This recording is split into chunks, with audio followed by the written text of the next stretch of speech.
Hi everybody, and welcome back to Crafted by Corie. If you are new, I'm Corie. Really excited that you're here. I have a wonderful mega video for you of my 20 best Christmas and holiday DIYs so far for 2020. So here we go.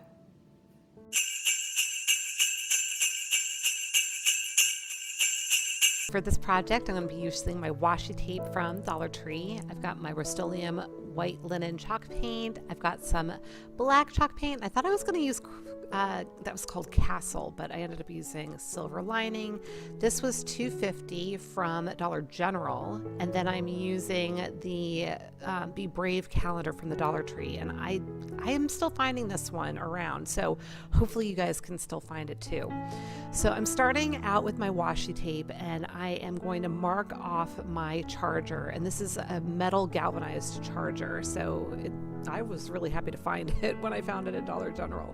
But I'm going to be marking off 1-inch sections, and I'm using my cutting mat and the measurements on my cutting mat to just make sure that I'm getting this lined up really nice and even. So once I get that all sectioned off, I'm coming in with my black chalk paint. And there was a method to my madness. Normally when I'm using darker colors and lighter colors together, I would start with my lightest colors first and then come in with the dark over that. But I did have a reason for coming back in with the white after I did the black. So, and yeah, I did realize that I missed a section there, and I was like, oh yeah, I forgot to do that. So let's put the tape back on and paint that one last stripe. So I'm gonna get that last little bit painted on there, and then I am going to come in and get ready for my next set of lines, which are going to be in white. And the reason that I did the black first was I was kind of hoping, the little lazy side of me was hoping that coming in over the black with my white chalk paint might, on those black sections, create a gray color, and it would take care of itself for the buffalo check that I am trying to create here. Unfortunately, didn't work out that way. I did end up needing to come in and use gray, but it all worked out really nice in the end. So I'm coming through with my white Rust-Oleum chalk paint here and doing my stripes in the opposite direction. And then I did try to come back in and align all of my tape again right over top of the black stripes that I had done. And yeah, this was a fail, in all honesty. I couldn't see it well enough through the chalk paint, but here I am with my Waverly chalk paint and Silver Lining, and I'm going to come in and do my little squares. So I really just ended up having to go back in afterwards and touch everything up. It wasn't a big deal. It actually ended up turning out really nice, and I love this piece, so hopefully you will too.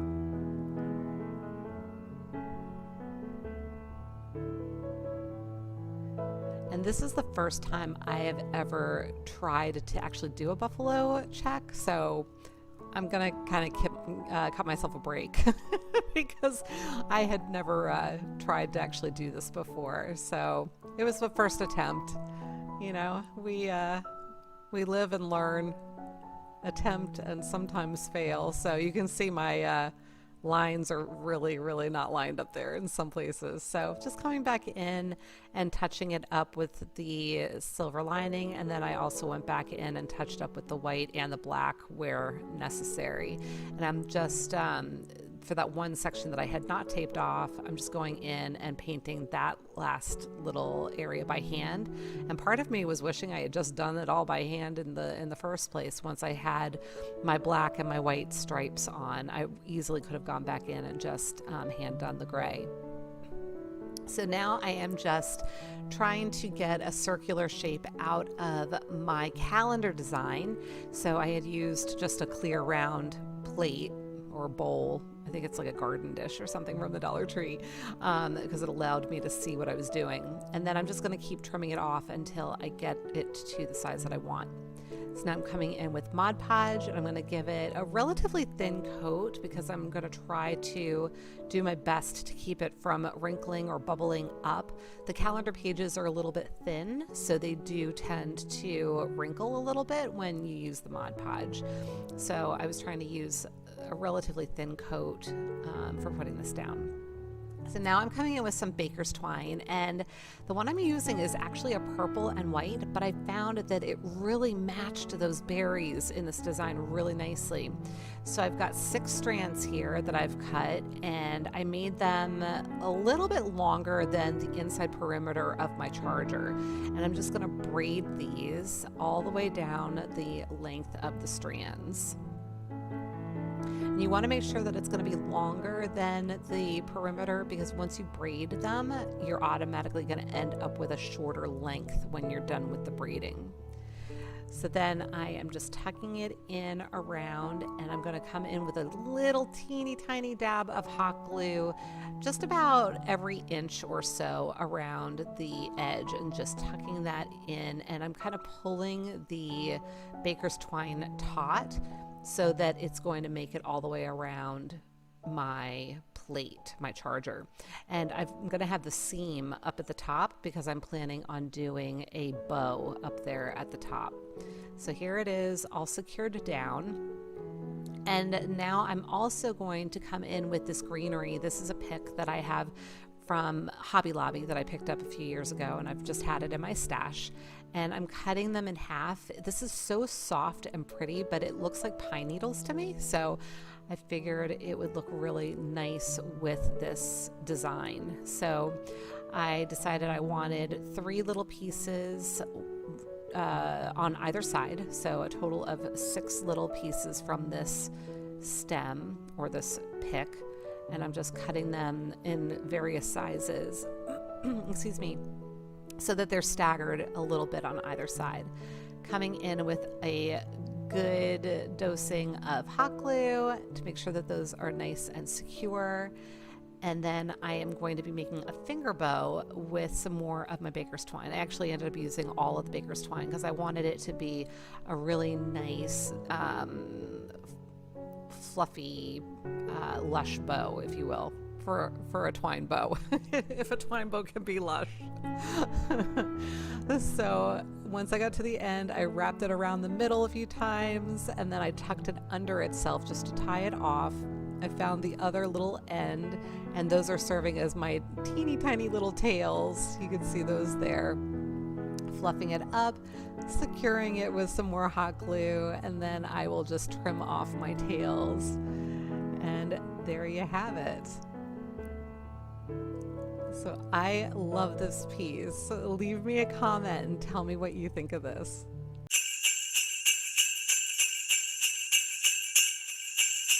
This is my inspiration piece. This is from the Lakeside Collection catalog that just appeared in the mail. And I am going to be using a baby blanket from the Dollar Tree, as well as some scrap fabric that I have in my stash. Also using some boxwood florals from Walmart because I didn't have the same type of greenery from the other photo. And using some green cardstock, my hot glue, and some tape. So I'm going to start out with 4 pieces of the cardstock. And you could also use poster board for this. I just didn't have any, so I was using what I had. So because I am using what I have, I'm just getting this all taped up and sealed together. I probably could have just used tape. I don't know why I felt the need to use hot glue on securing this, but I did. So now I'm creating a cone shape, and I'm going to get this all secured as well. You really probably could just use Scotch tape, to be perfectly honest, you guys, but I don't know. I was just feeling the hot glue for some reason. So now I'm going to trim off the bottom of the cone and get it to a point where it will stand up flat on my table surface. So I'm just kind of pressing it down there a little bit so I can kind of get a better gauge for it. And once it can stand up flat, I'm going to prep all of my little boxwood picks, and like I do almost every single time, I am cutting them all apart, and now I'm going to be applying them to my cone a couple of inches apart with the hot glue. I'm just gluing it up at the stem. I'm having them, as you can see, they are going to kind of hang over the edge at the bottom by about an inch or two, maybe like an inch and a half.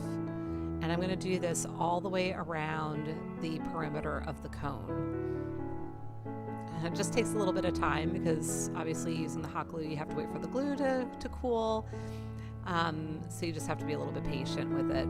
And then I just continue to do that all the way around the cone and layering up. So each time I made my way around the cone, I would go up a layer and just make sure I was overlapping until I got close enough to the top. So now I'm taking my baby blanket and I'm cutting out kind of a triangle shape. So this is going to be his little hat. And I'm not going to sew this. You certainly could, but I am just going to use my hot glue and just sealing down that one side. And once that's cool, going to flip it right side out. I'm going to use the end of a paint brush just to kind of poke out the little end of that little hat and get it all the way out. And then I'm just making a cuff to finish off my raw edge at the base of his hat.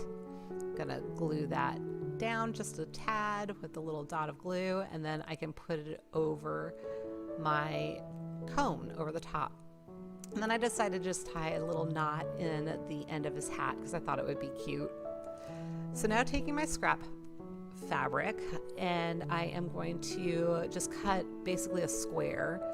I didn't need anything quite too large, so just cutting off a square that I thought was about the right size. I'm taking some fiber fill. Forgot to tell you about that earlier, but I'm using some fiber fill.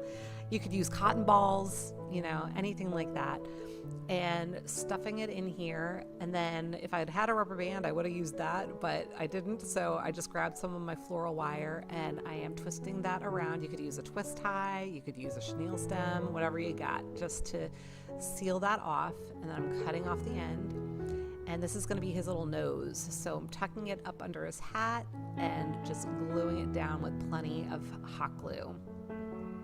So coming back to my baby blanket again, and I'm cutting off a nice length of it here, and I'm going to fold it in quarters because I'm going to be cutting out his mittens, and I need 2 mittens, so I need 4 pieces, and I just wanted his mittens to be the same size. So I've got the 4 layers of fabric here, and I'm just cutting them all out together.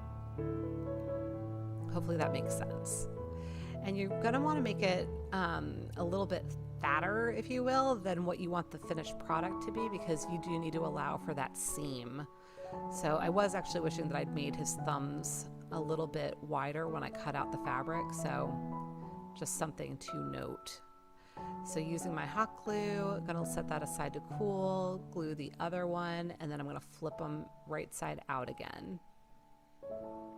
Then I'm going to stuff these with the fiber fill as well, just so it looks like he's got his little mittens full of his hands. And I'm tucking in the ends, and I'm going to seal that off so it'll hold in the fiber fill and just make it one whole little hand. I'm doing the same thing with the other mitten. So now I'm just parting the greenery using a bunch of hot glue on either side and just attaching his mittens to the cone. And there you go. Isn't he sweet? I just think he is the cutest.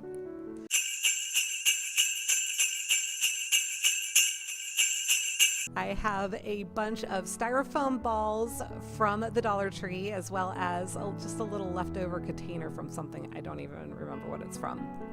And I am going to be using one of each of these 3 sizes of styrofoam balls. I also have a skewer here, and I cut off the point, and then I was like, why did I do that? But I made it work. So I'm just attaching all of my little balls together. I'm sure you can tell we are making a snowman, and just using a little bit of hot glue just to give it a little bit more security with the skewer. It's probably not even necessary to do this, but I just decided to do that. And then if I had to do it over again, I probably would have flattened out the balls between the largest and the middle one where they met, just to make it look a little bit more natural, because my snowman's got a really skinny waist now, but it was fine. He's still super cute. So now I'm coming in with my ARTEZA black paint marker, and I love these markers. They're fantastic. And I made his little face and his buttons. And now using a chenille stem, I am going to fashion him a hat. So working on the top part of the hat, which I think is called the crown. I think one of my subscribers let me know that it's called the crown of the hat. And just using some hot glue to secure it and adding on another chenille stem because I wanted to make it a little bit taller. And once I got it to where I wanted it, I trimmed that off. And then I used the rest of that to fashion what will be the brim of the hat. And I ended up making it into like a donut shape. So you can see it there, using some more hot glue to glue the top part on. And then I wanted to have a little red trim. I thought maybe a chenille stem, but it was too fat. So I ended up just using a piece of felt. So just trimmed off a little strip of the felt, securing it to my little hat, trimming off the excess, and just gluing the rest of that down with a little bit of hot glue.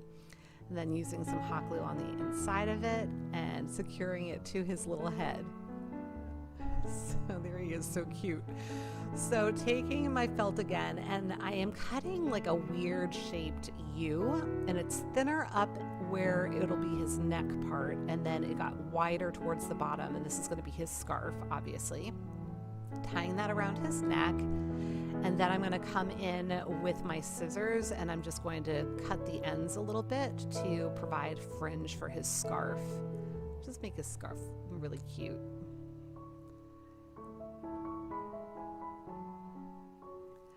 And now I have some leftover pieces from a wreath I made last week. These are little twig-like picks from the Dollar Tree, and they look like they have snow on them. So I thought they'd be really super cute to use for our snowman. So just sticking them in the styrofoam. I did end up cutting that at a little bit of an angle. I found it was a little, these picks are not super stiff, so I was having a little bit of trouble getting it through the styrofoam, and here I just used my skewer tip for that. And it actually worked out well that I cut off the tip of that skewer, because I ended up being able to use it for his nose. So that's what I'm going to do now. And I am going to use my ARTEZA paint marker again. I'm just trying to decide what color I want there. And this is a nice carrot orange color. And so I just went ahead and painted the whole tip of the skewer. And once it was dry, I cut it down to size. And then I just tucked that right into his face. Cute little guy. So for that base, that little cup that I have, I am covering it with Mod Podge and then using my iridescent white glitter that I picked up from Walmart a while back. I just thought it looked like snow. So, and it gave me my little bling that you guys know I love. So using some hot glue, I'm just going to secure him in there, and this is going to help our little snowman to be able to stand up on his own. He's super sweet. Now you could leave him like that, but I decided to give him a little bit of a sign. So I'm using my green cardstock again, and I'm just cutting it down. These were probably about a 1/2 inch by 3/4 of an inch. And I'm using my ARTEZA white paint marker. Again, I really love these markers. And I do still have a coupon code for you guys in my description box. It's good through the end of October if you have any interest. And then I am using my little letters on another piece of baker's twine. This time it's green and white. And using a teeny tiny little dab of hot glue to secure these on, and doing this on a piece of parchment paper, and the hot glue did not stick to the parchment paper. I was able to pull it right up, which you'll see right now. So it was perfect. So he's got his little sign, "Let It Snow," and I'm just fastening it to his little hands, and he is good to go.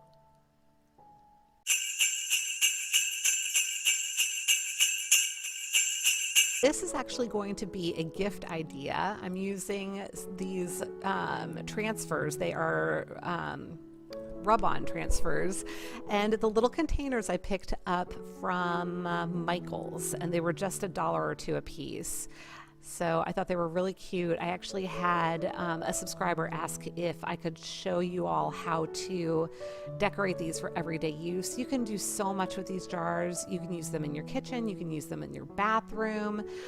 So you can decorate them however you want. You could use glass paint, you could use these rub-ons, you could use vinyl. There's so much you could do with all of these. It really just depends on how you want to use them. So I am actually going to be making little gifts with these. And so to do that, I'm going to be using some baking soda, some Epsom salt. I'm going to be using my ARTEZA mica powder.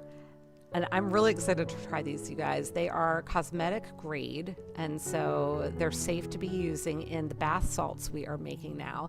These are essential oils that I had picked up on Amazon that I just love using these. I keep them in my office. And then I have some sachets because I was hoping there were dried flowers in there. And now I'm using kosher salt because I did not have sea salt, but you really should be using coarse sea salt. But this will work just fine. So I measured out all my ingredients. I am going to put a link to the recipe that I used in my description box as well. Now, they weren't dried flowers, but they were still, they had these like gold flecks, and I'm not sure if it was cork or it was definitely something natural, but I went ahead and used that in here too. I thought it would give it some pretty interest. And I'm using lavender and eucalyptus essential oils. Now here's my mica powder. Now I'm just stirring in a little tiny bit at a time because I have the impression that a little goes a long way. And keep in mind here, you know, I'm using this teeny tiny little spoon, and I think I ended up putting a total of 4 little scoops into my bath salts, but this is like 5 or 6 cups worth of powder, you guys. And I ended up with a really pretty seafoam green color. It was really, really nice. And it smells really good when it was all done with all of the essential oils and everything. So now I'm using my Dollar Tree ribbon to tie cute little bows around the top of them. And then I'm just going to trim off my ends. What a cute little gift that makes, right? So here we go with the final reveal.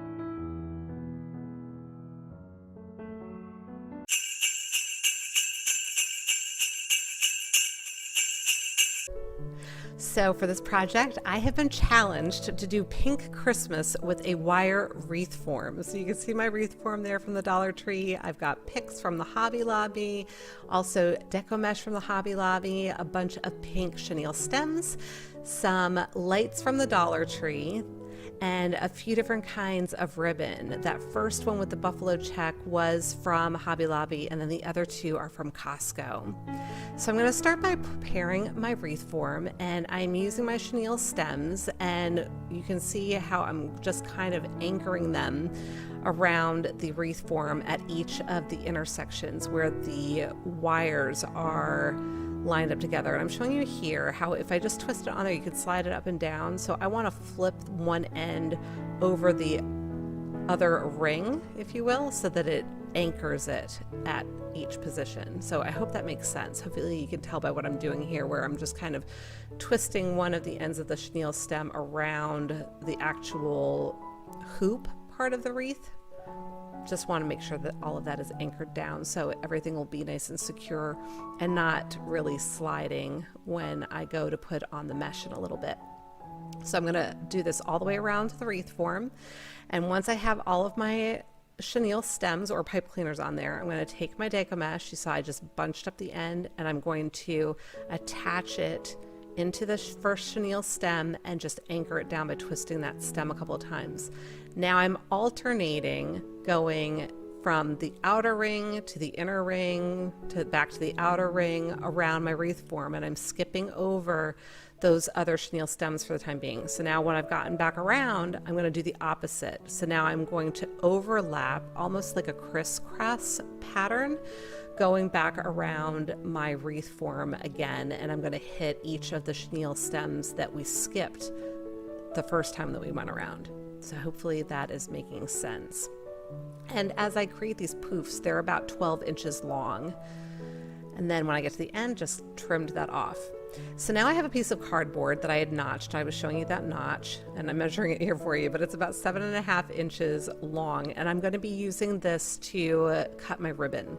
So I'm going to wrap my ribbon around and around and around. I have 16 chenille stems on my wreath form.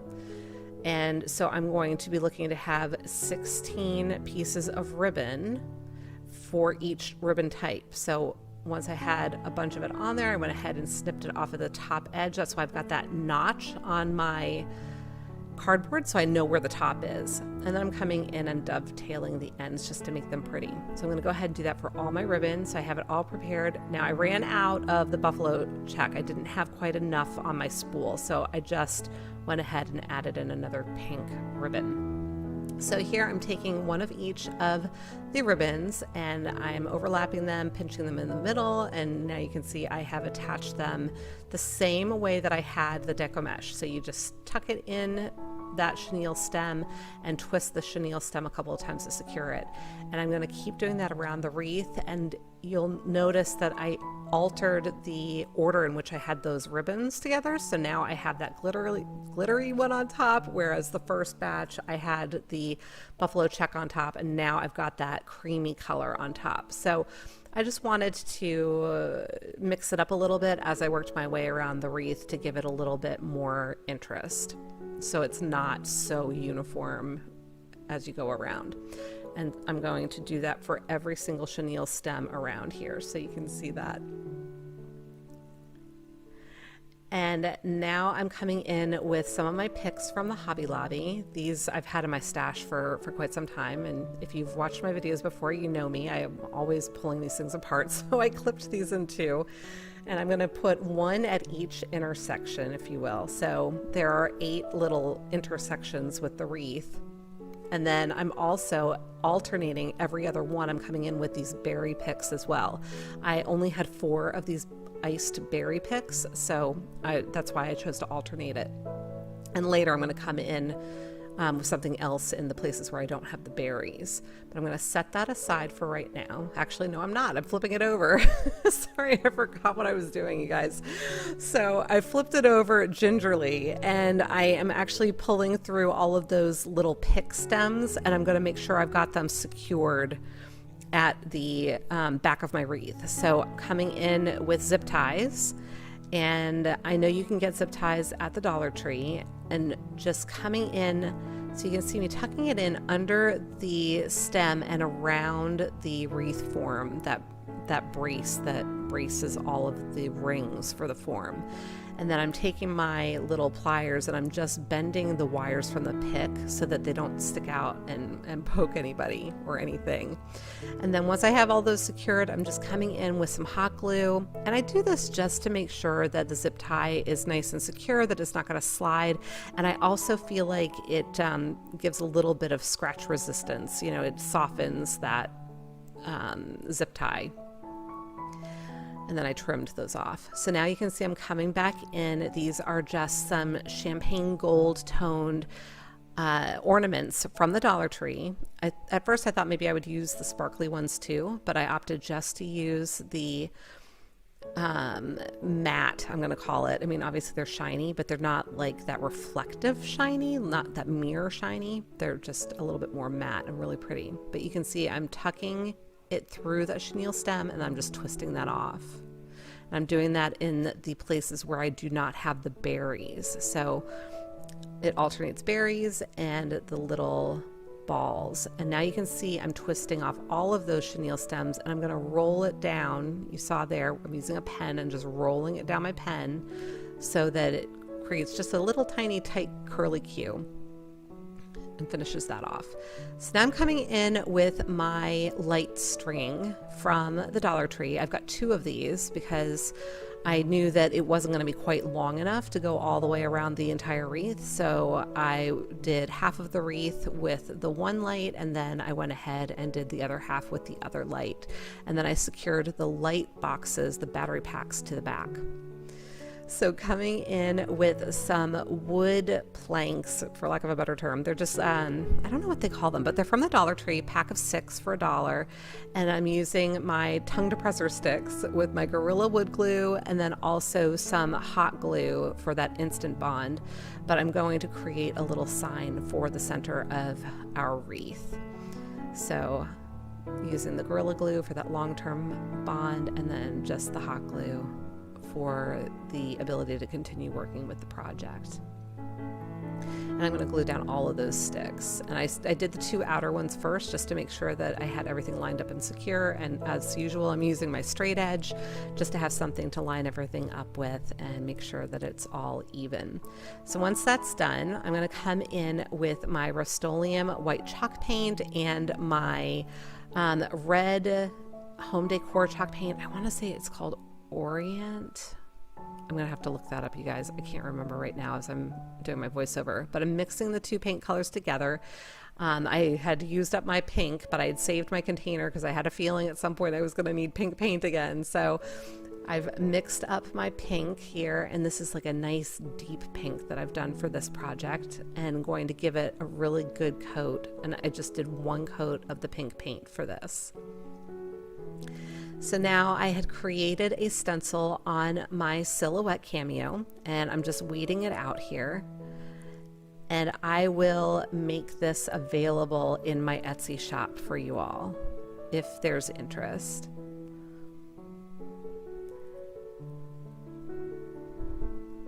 So just weeding it all out.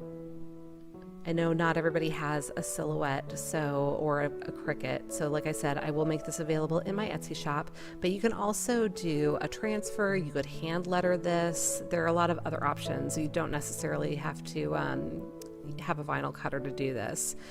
And so I've got my stencil placed, and I'm coming back in with my pink paint again. This is, as you know, if you've watched me before, I'm sealing in my stencil to try to help avoid with any bleeds.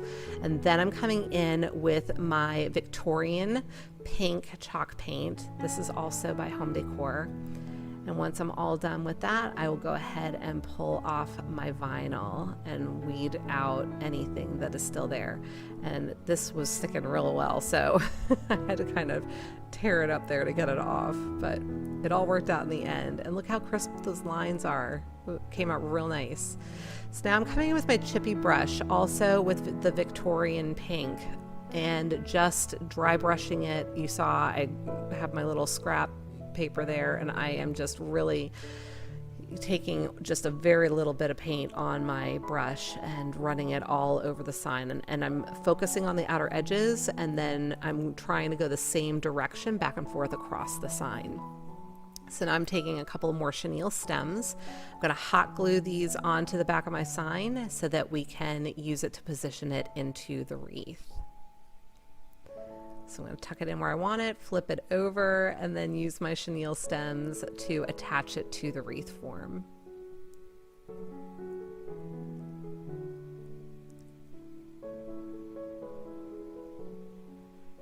And there you have it. And then you just fluff up your ribbon and make sure everything is the way you like it.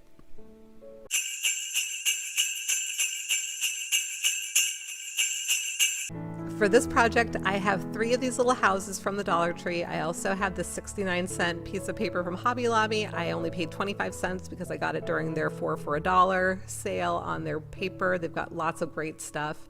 And I'm coming in and scoring this because I'm going to pop the backs off of these. And I know sometimes we have trouble with the paper that's on there, and I was trying to keep this as clean as possible. So I found that if I score the edge inside of there before I pop it off, it just makes it a lot easier.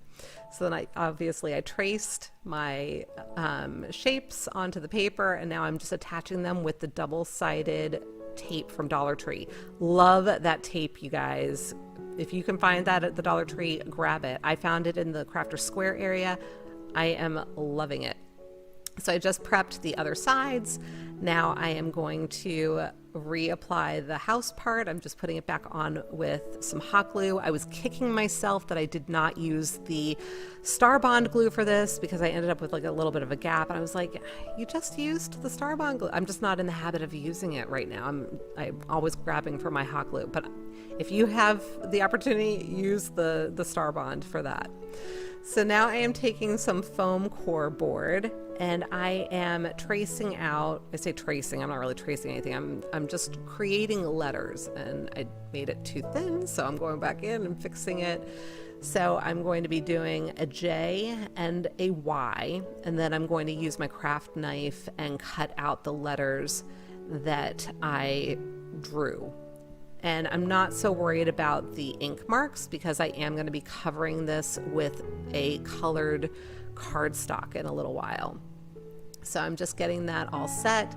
You can see me drawing out my Y. I did measure everything because I'm going to be setting these inside my little houses.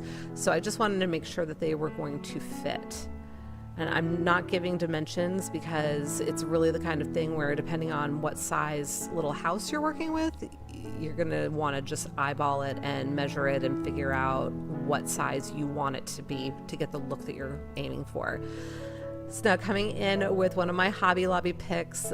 You guys have seen me working with this quite a bit. I have this from my stash and I absolutely love it. It's nice and soft and fluffy, but to me it looks like evergreen. So I am taking full advantage of it for the winter season. And I'm making a little wreath that will serve as my O. I'll be coming back to that in a minute, but as I mentioned, I'm going to be covering my J and my Y with some cardstock. So I've got my red cardstock. I'm just tracing these out. You saw that I was doing my J backwards. Maybe you can't tell from this angle, but I had it backwards because, again, I don't want my ink marks to show. So when I attach that, it'll be on the other side, or the back side. Hopefully that makes sense. So you can see here a little bit better how my J is backwards right now. I did that on purpose. See, flipping it over, now you can't see my ink marks.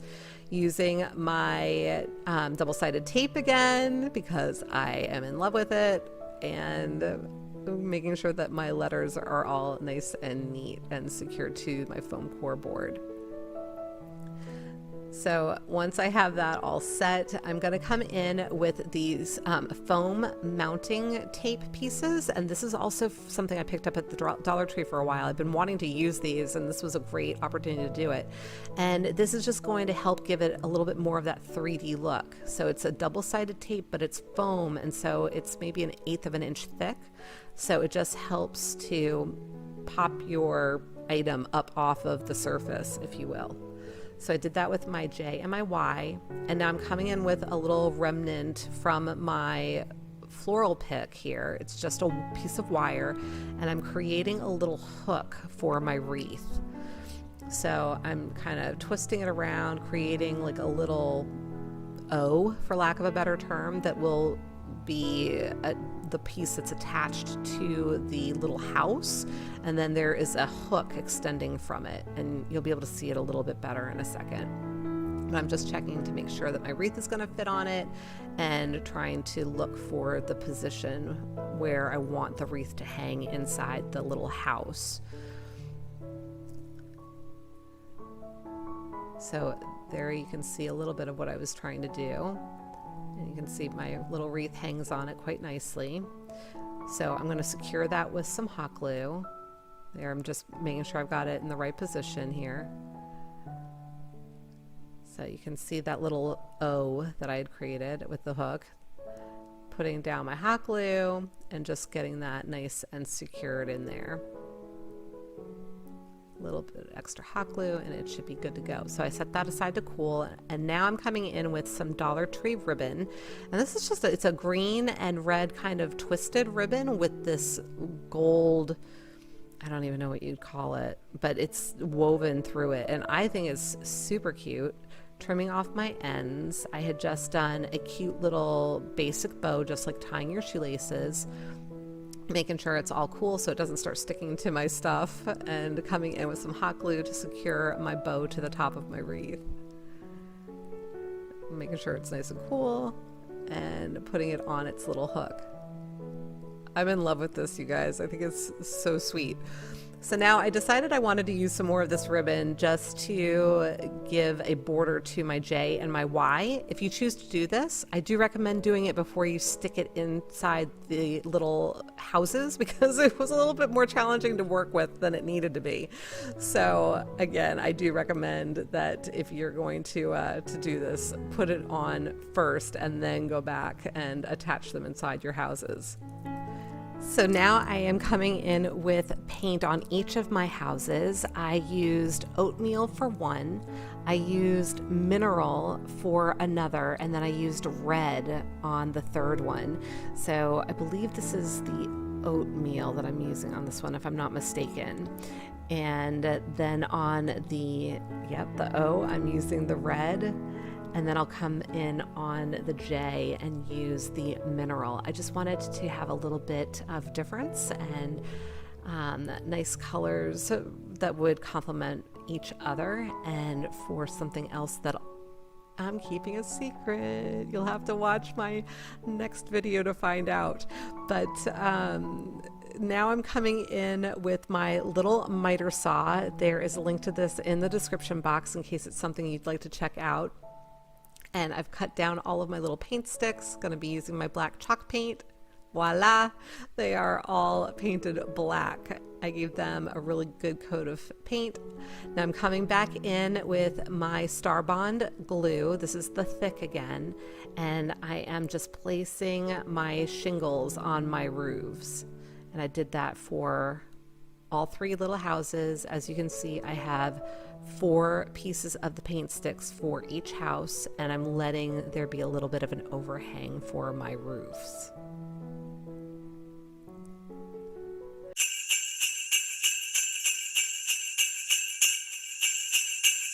So for this, I'm using a styrofoam ball from the Dollar Tree, as well as a dust mop head, also from the Dollar Tree.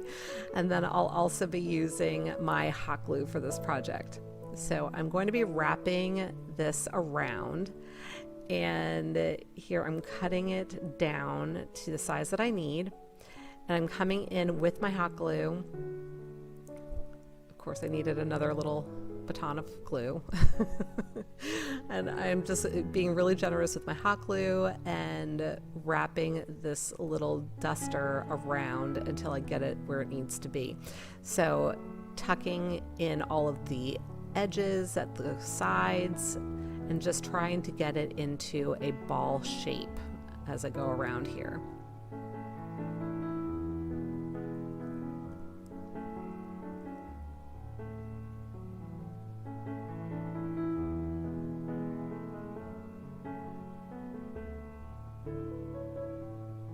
Just adding a little bit more hot glue where needed, just to make sure everything is nice and secure. And this actually was a lot easier than I expected it to be, y'all.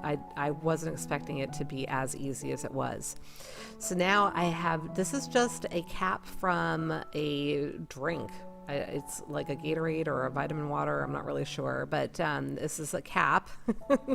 So I tend to save everything just in case, because you never know what you're going to need. And Wendy from White Sparrow Living says it's not hoarding if you use it. So I totally subscribe to that philosophy, and so I'm using it. But I'm coming in with my pumpkin chalk paint and gave that a coat.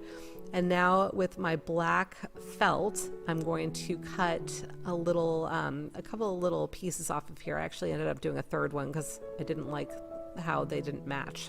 So I went in and cut one more, and these are going to be the little eyes that we need. So I'm going to tuck those in and secure them with some hot glue. I was just kind of parting the pieces of the mop to get them in where I wanted them. You just need to be a little patient with it because obviously there's a lot of fluff here.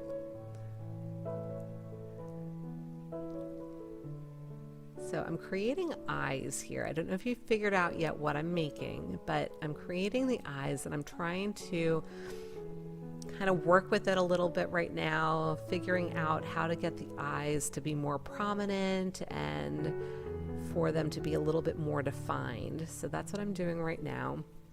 And then I was looking at that little beak, and I decided that I wanted to come in with my ARTEZA bronze acrylic paint marker, and because the orange was just a little too orange for me, so I came in with my bronze paint marker, and I really liked the color that it gave. And I think it would have been a completely different color had I not had that orange under it, so I was pleased that I had the orange under it to start. And then I just went in with some hot glue to secure the little beak as well. So just trimming off a little piece, and then I'm playing with the eyes again and trying to figure out how do I get these to stand out. If you haven't figured it out, I'm making an owl. I had seen these cute little owls in, I think it might have been the Lakeside Collection catalog again, but I decided, you know what, I'm going to go for it. I'm going to try and give him a haircut because I figured he needed to be a little bit more defined. So giving this little boy a haircut all over and just hoping for the best. And you know what? It worked out really well. So if you try this project, be prepared. You're going to be giving your owl a haircut. Now, he did have a bald spot up top, and that was part of the way that the mop head or whatever, the duster thing was constructed. That wasn't because I gave him too much of a haircut. So I just came in with some of that extra fluff and covered up that little bald spot. I think it's probably where the dust mop attaches to a handle. It was just an empty space. So dusting off the extra fluff, and look at how cute he is. I love him. So here we go with our final reveal.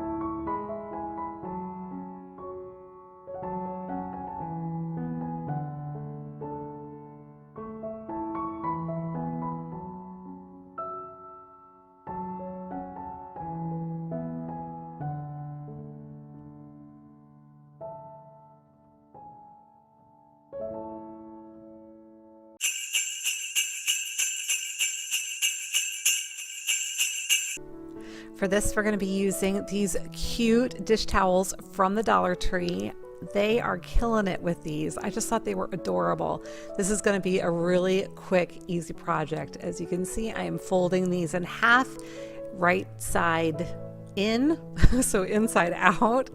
And I am just using my hot glue, and I am going to draw a bead right along the edge and make sure that that's nice and folded and secure. And then I'm going to do the same along the bottom, but I'm going to leave a gap in there as I do that because we are making pillows. So I'm going to leave a gap so that we have a place where we can shove our little stuffing inside the pillow. So I rounded the corner, going all the way down the other end. And you can certainly sew this if you have a sewing machine. I still haven't taken the time to fix the tension on mine, so setting that aside to let it cool. Doing the same thing with the other one. Now I'm turning the first one right side out and making sure that I'm poking those little corners out. And like I said, you could certainly sew this, but I've been finding that the hot glue does such a good job on fabric. So I'm like, you know what, quick and dirty, let's go for it. So now I am taking my fiber fill and I am going to stuff my little pillow, making sure that I get it into each of the corners. And then when I've got it all completely full, I am going to tuck those little ends in for my seam, and I'm just going to come right in with the hot glue again and seal that right up. I did find that it was a little bit harder, and I'm sorry I'm out of frame here. It was harder to do it when I had the whole length of that to do. So on the second pillow I got smart and I just did about an inch at a time with the hot glue, because otherwise my fiber fill was kind of getting in the glue and it was just a little bit messy. So Word to the wise, just go an inch at a time when you're sealing up that little last part of your pillow. And then I just did the same thing with the other one. And I've never really been big on gnomes, but I had created a little tree gnome a couple of videos back, and then I saw these. I just think they're so cute.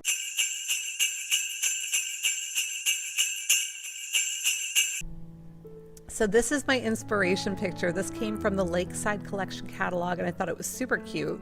So I'm going to be using paint sticks and some tongue depressor sticks, some Gorilla Wood Glue, my hot glue gun, and then you can see I've got a little truck over there, little wooden truck that we'll be working on in a little bit. So first I'm taking my paint sticks. This is a pack of 10, and I'm using all 10. Lined them all up end to end, and I'm using my tongue depressor sticks to seal them all together. And I'm using my wood glue plus my hot glue, just so that I have that immediate bond and plus the long-term bond. Now I am trimming down some other tongue depressor sticks, and just because I am who I am and my perfectionism was showing, I curved the edge that I cut also so that it looked like it was made that way. Yeah, sorry. I just can't help myself sometimes. But and then I came in with some putty, wood putty or spackle from the Dollar Tree as well, and I'm just doing it along that middle seam. I don't mind the gaps in between each of the paint sticks going lengthwise, because I kind of like that shiplap look, if you will, but I just wanted that center seam to be hidden. So then I was prepping my little red truck, and my sister found this for me over at Michael's, and I can't remember if it was 99 cents or $1.99, but I needed a little red truck with the window that you could see through, and I needed it pointed a certain direction, and so this was the way that I needed to go, because every other little red truck I could find was pointing the wrong way. So I was so excited that my sister was able to find this. So thank you, Kim. And I'm coming in with my ARTEZA acrylic paint markers, and the red paint that I had used was also ARTEZA, but it was just my regular red acrylic paint. Excuse me, and just using my markers for some of the detail work. And I absolutely love the ARTEZA products, you guys. I know I talk about them a lot. I do have a coupon code for you down in my description box if that's of interest. I do receive a commission if you guys make a purchase, but I would not tell you about them if I really didn't enjoy using them. I've really been liking their products, and they've been really great to work with too. So I do recommend them. But that was some more of the ARTEZA paint that I was using on the tree, and here is another one of those little markers that I'm coming in and doing some more of the detail work with. And just some additional detail with the silver acrylic paint marker. I created little hubcaps, and I did the, gosh, what's that called? The wheel rim? I guess I'm doing the wheel rims, and I did the running board in a minute. You'll see that all in the silver. So then putting a little door handle on, and again, you guys know me, I have to do both sides because heaven forbid somebody should flip it over and see that the other side is unfinished. So I'm doing both sides, even though one side really is all that will be showing in the end. And now I'm coming in with my white paint marker and doing the little white walls, because I want my little white wall tires. So just an extra little touch. So I had set my sign aside to dry with the spackling, and then I came in and sanded that down, as you saw. And now I'm using my STARBOND super glue, and I am taking 2 more paint sticks and creating a little ledge upon which my little red truck will be sitting later on. So securing that down. And you guys, oh, and now I'm coming in with plaster chalk paint. I believe this is by Waverly. Now, if you have a long sign from the Dollar Tree or something else, you don't have to build the sign. Feel free to use one of their long signs that they have out right now. I just didn't happen to have one. Had I had one, I would have used it, right? But all I had on hand were the paint sticks, so that's what I used. And now I'm coming in with crystal chalk paint, and it's just a really crisp, pale blue. And you can tell I wasn't real careful about where I ended with the plaster. So I'm just kind of cleaning up my edge a little bit with my crystal chalk paint. And now I'm coming in with Fern. This one I believe is by Waverly. This is also chalk paint. I'm just using a flat bristled brush, and I'm just coming in and dabbing it and just making little evergreen trees on the horizon. So just wanted to have something pretty to see for my background. Now you can paint whatever design you want on here. It doesn't have to be a scene like this.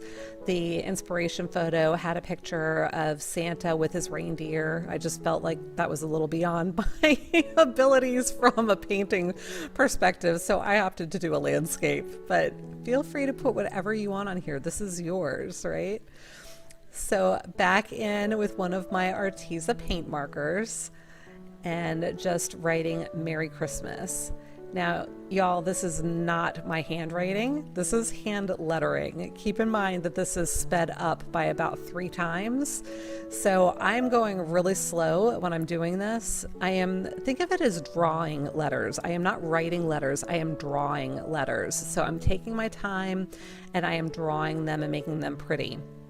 And then I'm going to come back in and I'm going to widen my downstrokes. So it makes a little bit of a faux calligraphy. So if you think about it, any time you would draw down on your letter, that's the part of the letter that you want to make thicker. So that's what I'm doing here.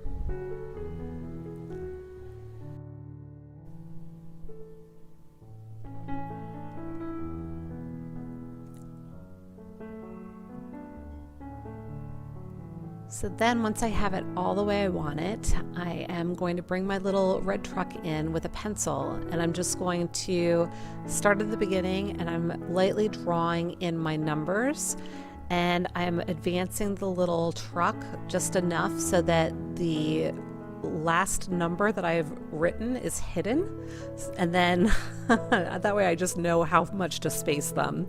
Then I came in with my Sharpie and went ahead and traced over the pencil, and I decided it needed a little bit something more at the end of the journey, so I'm adding in another little Christmas tree or evergreen tree, but just giving it a little bit more dimension and making it a little bit bigger than all of the ones out on the horizon. And then I decided I wanted to come back in and make my numbers a little bit thicker, so I came back over them. And look at that. I'm so proud of this, you guys. You'll have to let me know what you think in the comments. So then I took some jute cord, and those little slats in my paint sticks are quite handy, so I went ahead and used those to tie off my jute cord to create a hanger for this.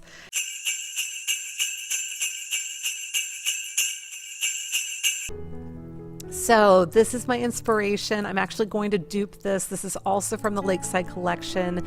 I do have a free printable available to you in my Etsy shop, but I will tell you, you can get a set of 3 from Lakeside collection for just $7.99. So I have the link for that in my description box as well. But if you choose to make it, this is what I've been using. And so this is the printable that I created, and it's really identical almost to what was in the catalog. I had Staples print this and laminate it. My version is 11.5 inches wide, and I'm just having that cut out. Staples did charge $13.99 for me to have it printed and laminated, which is why I think it's fine if you want to just order these. I just loved it so much, especially given everything that we are going through right now.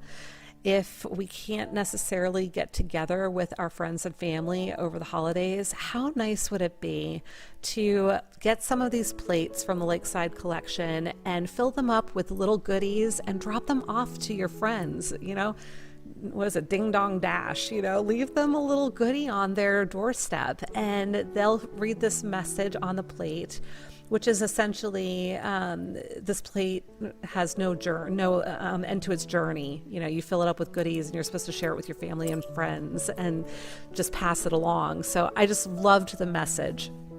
So I didn't really go into what I was using here, but this is the resin that I used a couple of weeks ago. And as I mentioned before, it has an A part and a B part. And I was always intimidated by resin, but this is so easy to use. You do want to make sure you wear gloves.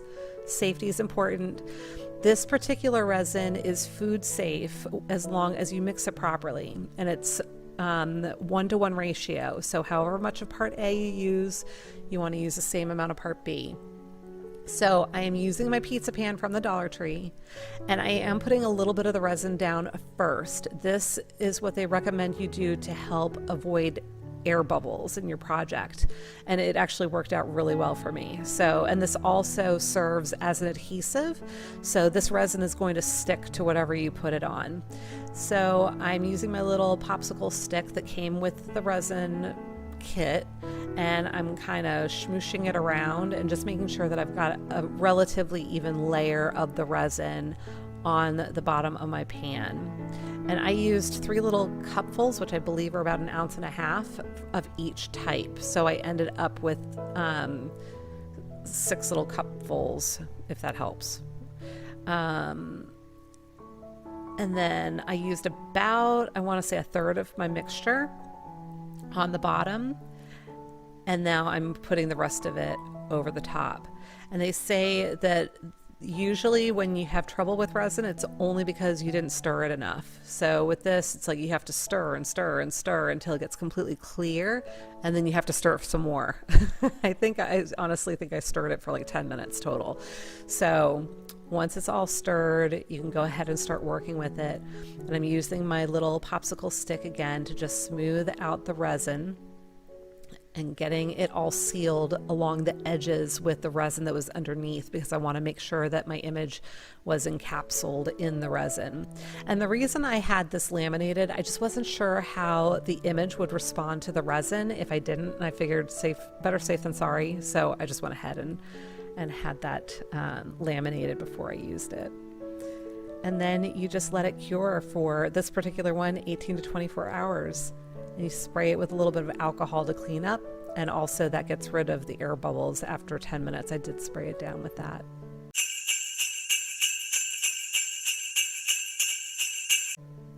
For this DIY, I'm using a little oval wood round from the Dollar Tree, as well as some stencils that I cut out from my silhouette cameo.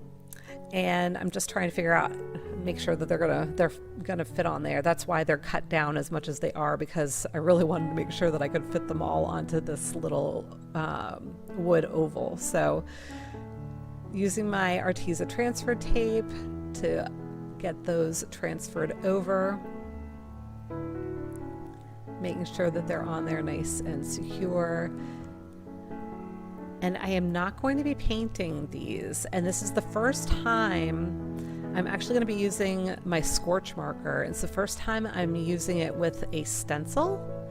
And this particular scorch marker that I had picked up, and there is a link in my description box for this as well from Amazon, but it has a dual end. So the one end is like a marker, and then the other end, it has this little foam tip. So I'm using it like a little stencil brush.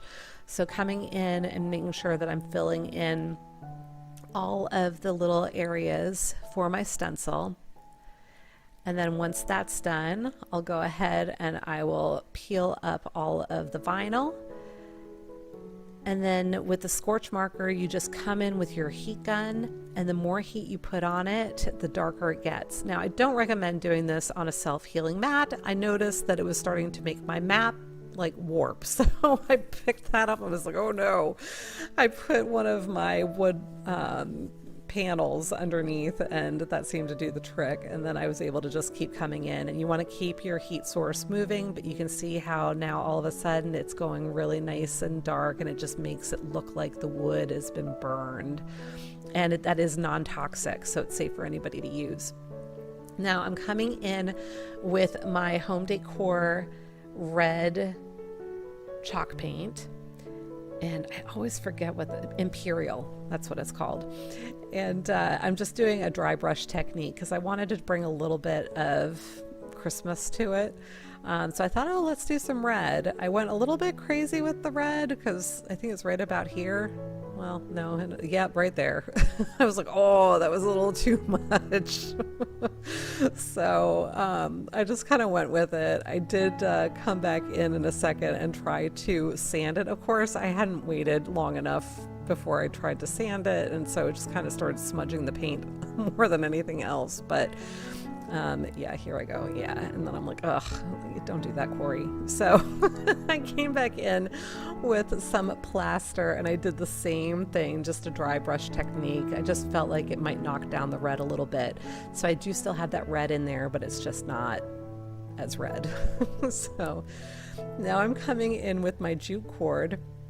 I'm starting at the top, and I'm using my hot glue to just attach this all around the perimeter of the wood oval. And the reason I was starting at the top was that I knew I was going to be adding, first of all, a hanger, but then also some detail that I figured would go ahead and camouflage that. So here I am, I'm just making a loop with my jute cord again. I'm going to trim that off, and then I'll attach that to the back with more hot glue. And I always like to have things nice and secure, so coming in with a lot more hot glue just to make sure that that little sucker is not going anywhere. So now I'm coming in with my Dollar Tree picks, and you know me, I love cutting down my picks and pulling them apart. So I'm just cutting off little pieces that are going to give me just what I need for this particular little project. I don't need anywhere near as much as what's there. So sometimes these picks can go a long way, especially if you're doing a lot of little projects. So coming in with my hot glue and making sure I am attaching that where I want it. I'm also trying to be careful not to come down too low because I don't want to cover up the words on my sign. I just want it to be something pretty at the top to accent what I've done. So these are my berries, also from the Dollar Tree, and I'm just trying to get in between some of those berries without destroying them and cutting off a little bit of a piece for what I need. And then I knew I wanted some greenery, so I was trying to use those leaves that came with it. It just wasn't working. So instead, this is one of those garland ties, also from the Dollar Tree. I think it comes in a pack of 10 or 12. And I'm just cutting that down and using that as my little greenery for my project. And then I'll go ahead and attach the berries with some hot glue. And I decided I wanted a little bit more than that. So I got myself some more of those little berries. And they're all wedged in there nice and tight together. So that was that was an adventure. But I finally made it work and got that in there and got it all glued down. And there you have it.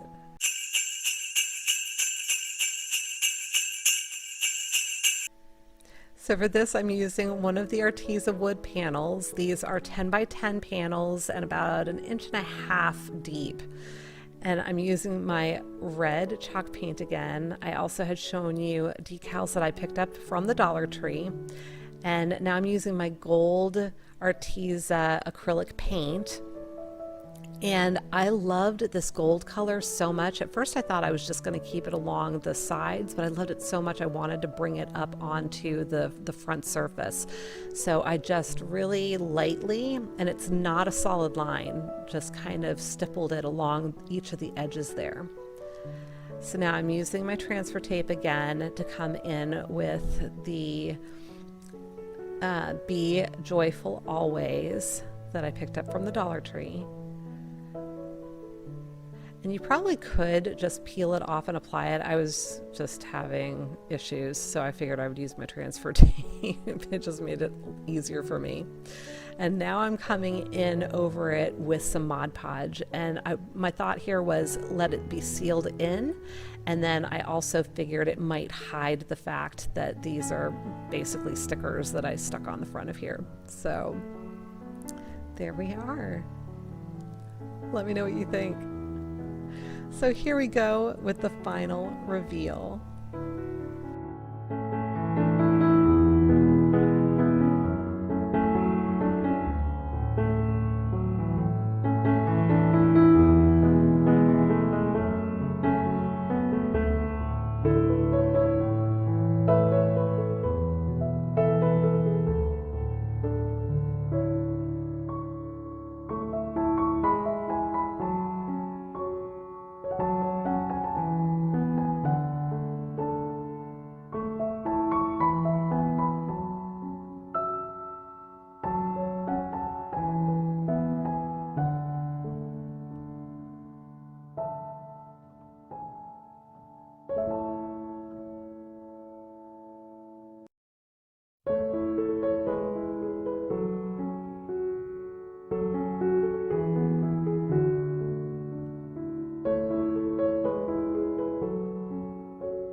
So if this is your first time visiting with me, my name is Corie and my channel is Crafted by Corie. I'm really excited that you're here. I hope you'll consider subscribing.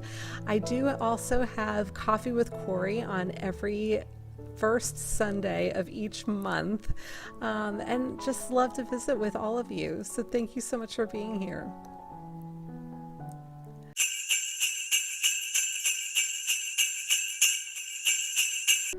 So this is my inspiration photo. This came from the Lakeside Collection catalog. I'm going to be starting out with a bunch of paint sticks, some large popsicle sticks, or I call them tongue depressors. This is a basket from the Dollar Tree, and then I've got my little miter saw there. So I'm going to figure out about how long I want my paint sticks to be, and I'm really just going to end up cutting them off just above that handle or below that handle, however you want to look at it. So I'm going to cut off the area that has that little divot. So then I'm going to take my paint sticks once they are trimmed down, and I'm going to use the tongue depressors or the giant popsicle sticks to help me secure all of these together, and this is going to become our sign. Using wood glue as well as some hot glue, so that wood glue gives it that long-term bond, and then the hot glue is just going to give it that instant hold so that we can keep working with our project. And I've just got my straight edge there to help me make sure that I keep it all lined up, and then I was just sanding off that edge that I had sawed. Coming in with my Rust-Oleum linen white chalk paint and going to give it a good coat of paint. I believe I only gave it just one coat for this project. And then once I had it all painted, I came in with my little pointy Dollar Tree tool, and I'm just trimming through, if you will, the paint. I'm just kind of scraping it through there where the little, I'm going to call them boards, they're my paint sticks, but where they come together, because I want that shiplap kind of look. Then, of course, you all know that I have to finish off my project, so I want to make sure that the back is painted as well. And then I set that aside to dry. I'm going to be coming in and using my black spray paint on the little tray, and then I'll set that aside to dry as well. I did that off camera. I figured you guys didn't need to watch me spray paint something. So now I have this template that I created on my vinyl cutter. I have a silhouette that I use for this, but you can use any type of stencil that you have available to you. You can also do transfers. If you have a printable, you can use that with graphite paper. It does not have to be from a vinyl cutter. So you've got a lot of options in how you do this. You could also hand letter this and it would be perfectly fine and very pretty. So now I'm coming in, once I have my stencil set, I'm coming in again with the Rust-Oleum Linen White chalk paint. This is going to help me seal in my stencil before I come back in with my black, which is what I'm doing now. And I'm using my little makeup sponges. Y'all know I like using my makeup sponges because I can cut them down to size, and I just like the way that they work for me. And then I'm going to peel up my stencil and get all of the vinyl removed. And I think I had used my heat gun to try and help speed up the paint drying process. Probably was not a good idea because I think that helped the vinyl adhere a little bit more to my surface. So not sure that I recommend that. So now I'm coming in with my ARTEZA acrylic paint markers, and I am going to be drawing myself some little details. I've got holly leaves here, and then I'll be coming in another minute with some of the regular acrylic paints, also by ARTEZA. I do still have a coupon code for you for ARTEZA. It's in my description box, so if that's of interest to you, the new coupon code is good through the end of November. So feel free to use that if that's of any interest at all. And this is just a simple design coming in and creating my little holly leaves. And I'm going to do the same thing on the other side, this time with just two little leaves.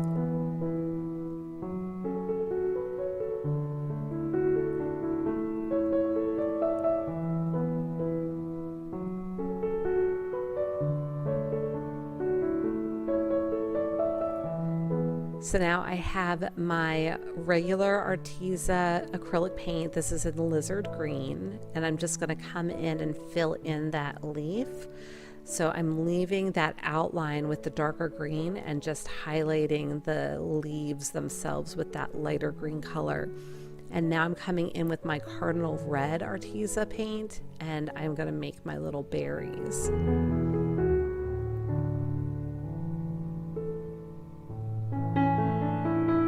Using my Bear wax in dark, and I am just going to distress this a little bit, make it look a little bit more antiqued and aged, just like our inspiration picture was.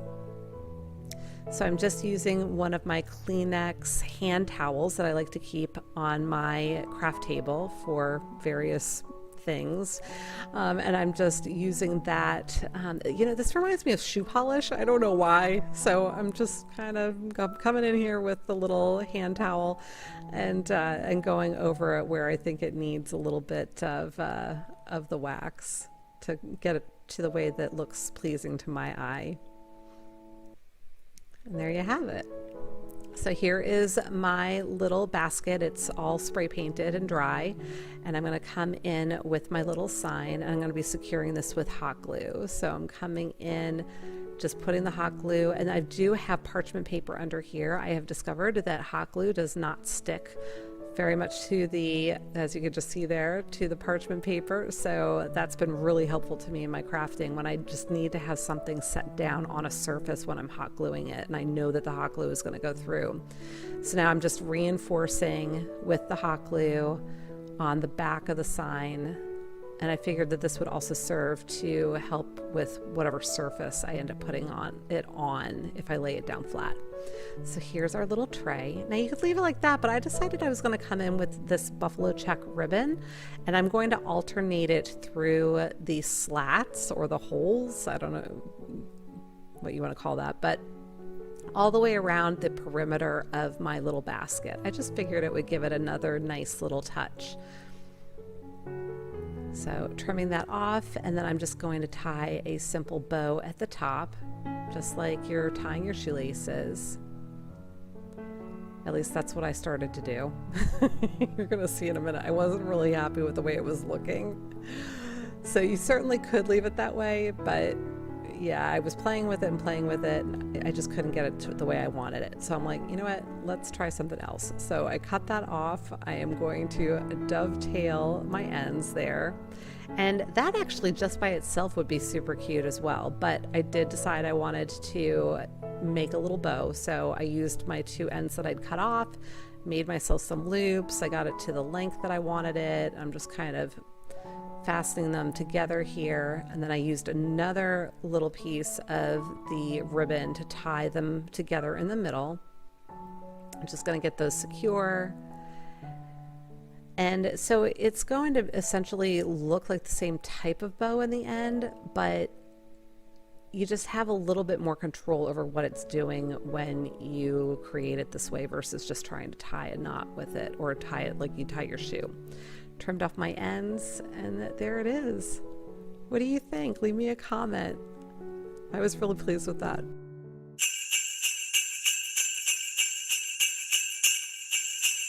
Inspiration picture. These little ornaments I think were so cute.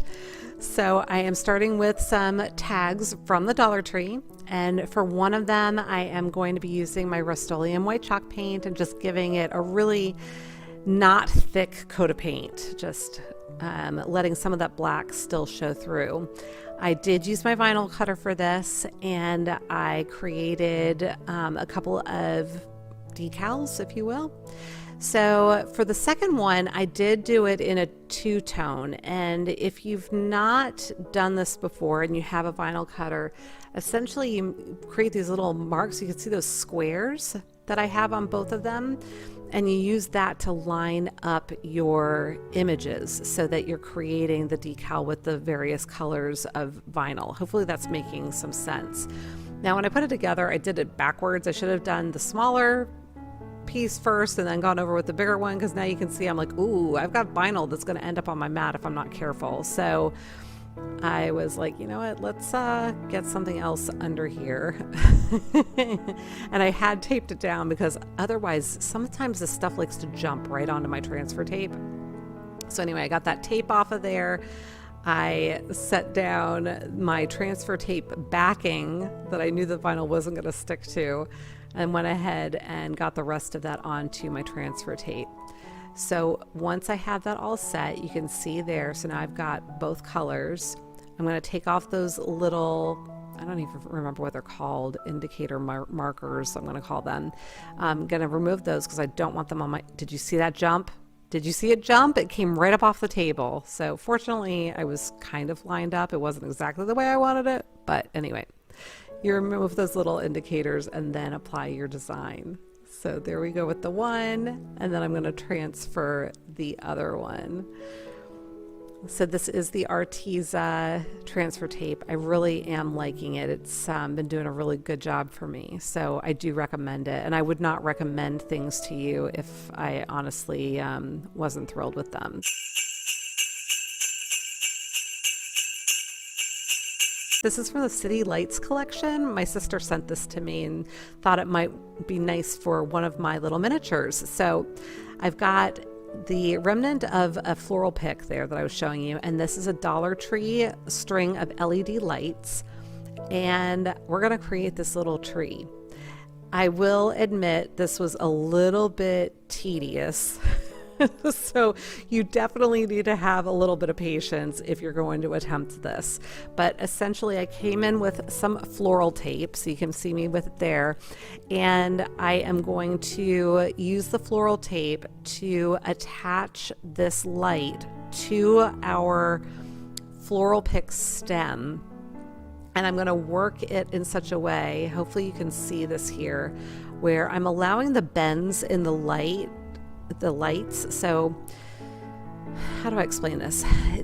With each of these little LED lights, you can see there are two parts of the wire coming into them, right? So I was using the lights, that natural bend, to create the tips of my tree branches. So can you see how that works?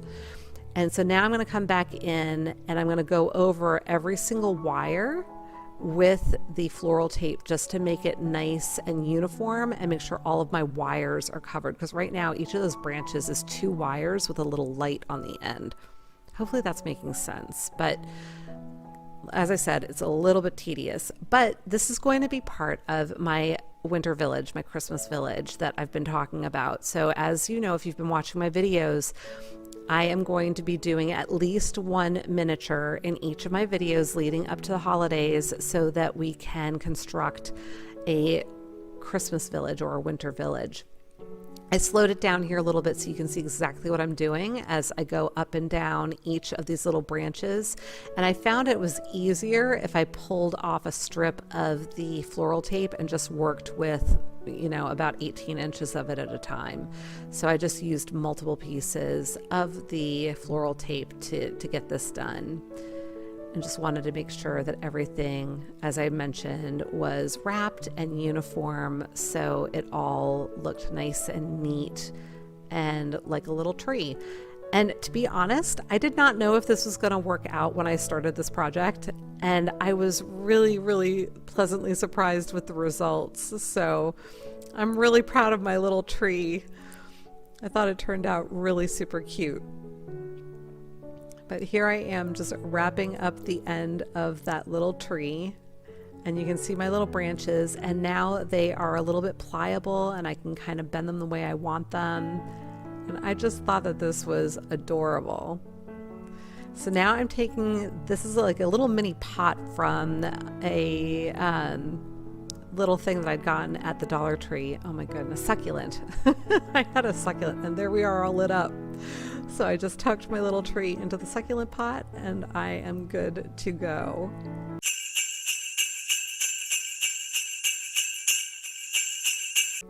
For this, I'm going to be using a black canvas that ARTEZA sent me. They are 11 by 14 inch canvases, and you can see that they are already black, as well as the ARTEZA acrylic paint markers. Now, I have never worked with a black canvas before, you guys, so I honestly, and you've heard me say, I'm not a painter. I did not know if this was going to come out either, but as I've said, you know what, I am going to just jump in and try things, and I'll let you know if I fail, and I'll show you what I would have done differently. But right here, I just grabbed one of my little paint containers and I am tracing a circle. I'd been sitting there trying to figure out what I was going to do. I had in my head an idea of what I wanted on this canvas. It was the execution that I really had to try and figure out. So this is the white paint marker. And I'm coming in, and now I'm coming in with silver.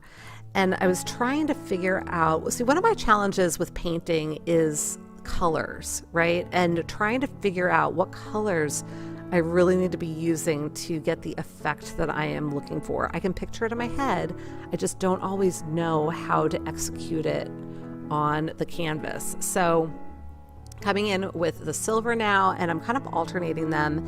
And I thought it was really cool. These really blended nicely together with the paint. You know, it doesn't dry super quickly. It's not like a regular marker. This is paint, and it gives you enough time to get in there and blend everything. And then I was able to kind of clean off the tips on my little scrap paper there.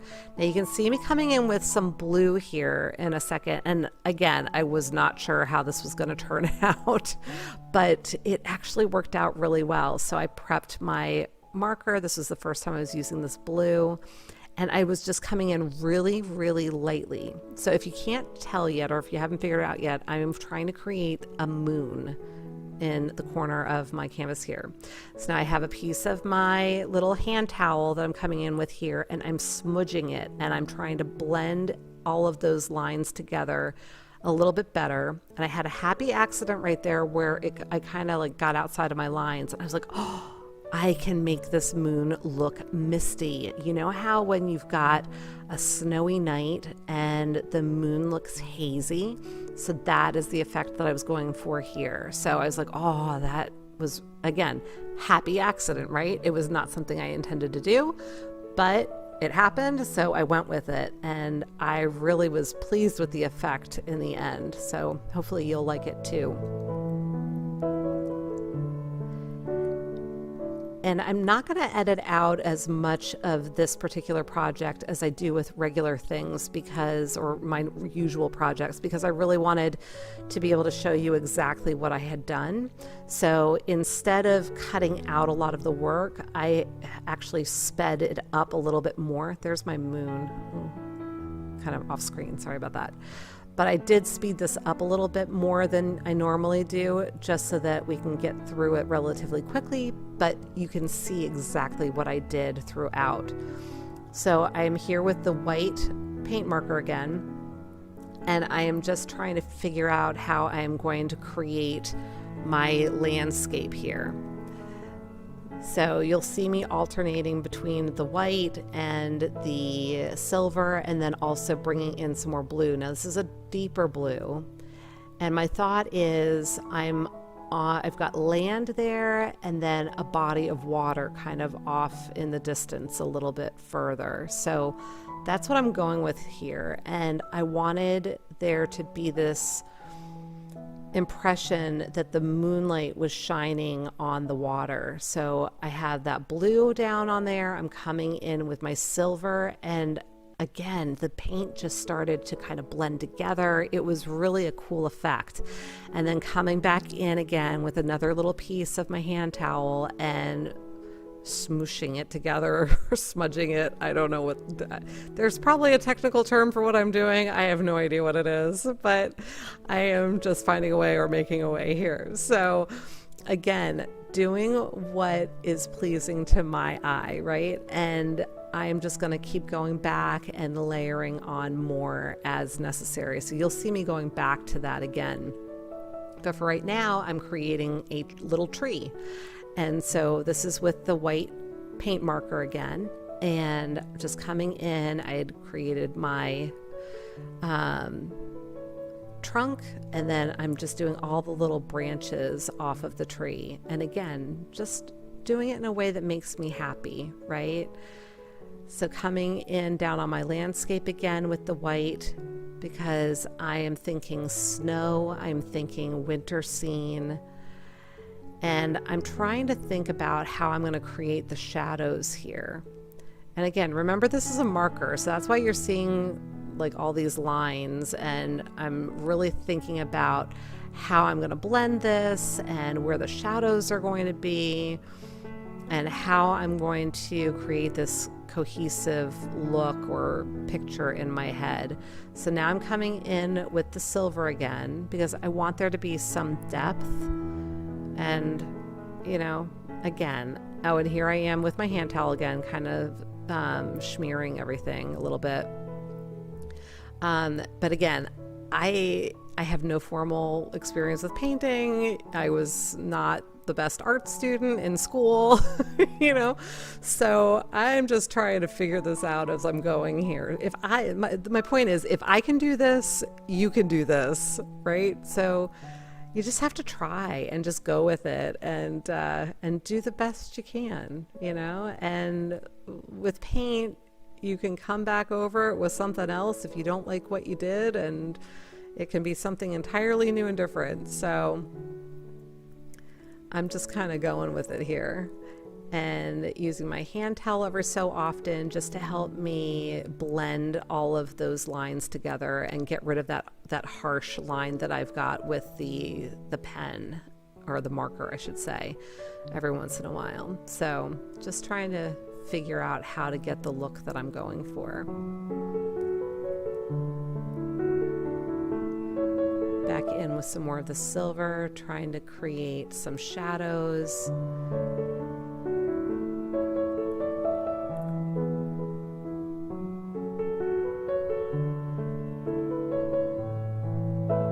More smudging.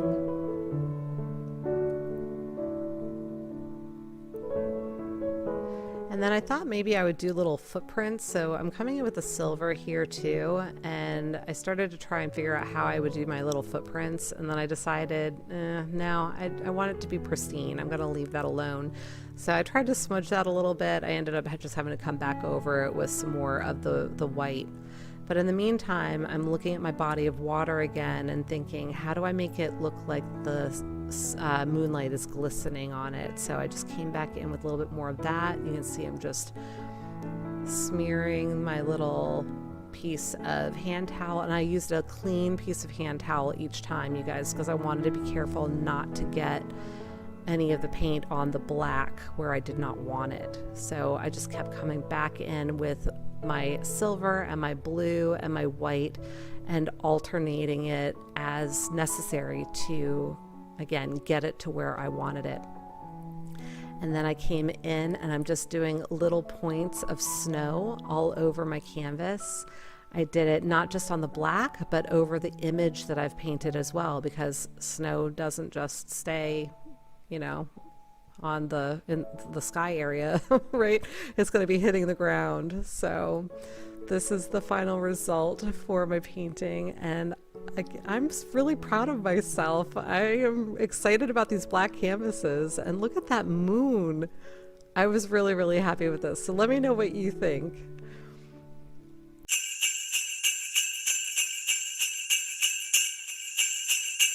For this DIY, I'm going to be using ARTEZA wood panels. I've got the Shine Bright and All You Do calendar, and I'm taking one of these wood panels. They are 10 by 10 inch panels, and they have a 1.5 inch profile. So they are, when laid flat like that, how I have it, they are about 1.5 inches tall. I guess it's maybe a little bit more than 1.5 inches. So now I'm taking the ARTEZA regular acrylic paint. I've got it in red, and it's cardinal red and chocolate. And I'm blending this together, and I am going to paint my wood panel. Now you could stain this.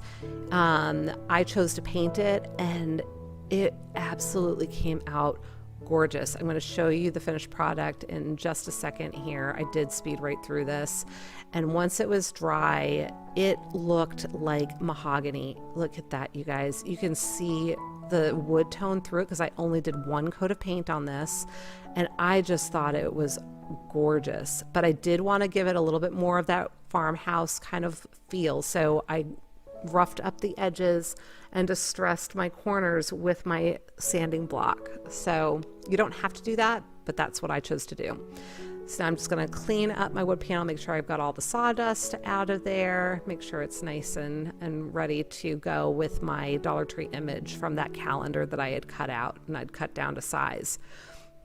I considered doing Mod Podge. I considered doing my adhesive spray. In the end, I figured, you know what? I'm going to try this double-sided tape from the Dollar Tree because I've really been liking these. If you see these, I found them in the Crafter Square area. Grab them. They are awesome. Really, really liking the double-sided tape. And it's so easy to apply with the little dispenser there. So I'm just going to squeegee that down and then coming back in because you know I like finishing off all my edges. This is, again, I think this is a cotton cord. I think I got it from Walmart. I've had it in my stash for a while, so I'm not certain. But coming in with my hot glue and just going around the entire perimeter and just making sure that's nice and tight and secure all the way around. So you could leave it like that, but you know me, I'm coming back in with some berry picks. These are from the Dollar Tree. These are the ice berries that I just think are really pretty. I had done a wreath with these not too long ago. And I'm gonna come in with some hot glue to secure them in place. I'll add a few of those little berries that had fallen off and just kind of cover up the hot glue area with that, make it look a little bit prettier. Making sure everything is nice and secure. And then I'm also going to come back in with one of these little fluffy picks that looks like, oh, and I'd gotten it for $1.99. I wanted to show you from the Hobby Lobby. I'd gotten it a few years ago, though. It's been in my stash for a while, but it's nice and soft and fluffy, but I think it looks like evergreen. And so I've been using this in a number of my projects recently, as you may know. So I'm cutting this one stalk down into 3 pieces, and I'm going to be tucking it in amongst my berries and just giving it a little bit more of an accent, a little bit more texture. So tucking it in and making sure that I am gluing it down so that it will stay secure. Of course, I probably did this backwards, so trying to get it tucked in among the berries when I probably should have put the greenery down first because of the way I wanted it to look, but I managed. And then I did the same thing for the other side, so I pulled that pick apart, and one of these went a really long way. I mean, I really got a lot out of these picks, so it was good value for my money, I think. So again, you could leave it just like this. It's really pretty as is, but I just felt like I wanted something more. So I'm coming in with my buffalo check ribbon again, and I'm going to create a bow to put along the top. Now I have created a bow tutorial, you all, so that's going to get posted soon within the next week or two. I just have to finalize the details on it, and then I will have that posted for you as well. But I'm just coming back and forth, making sure that my loops are the size that I wanted them.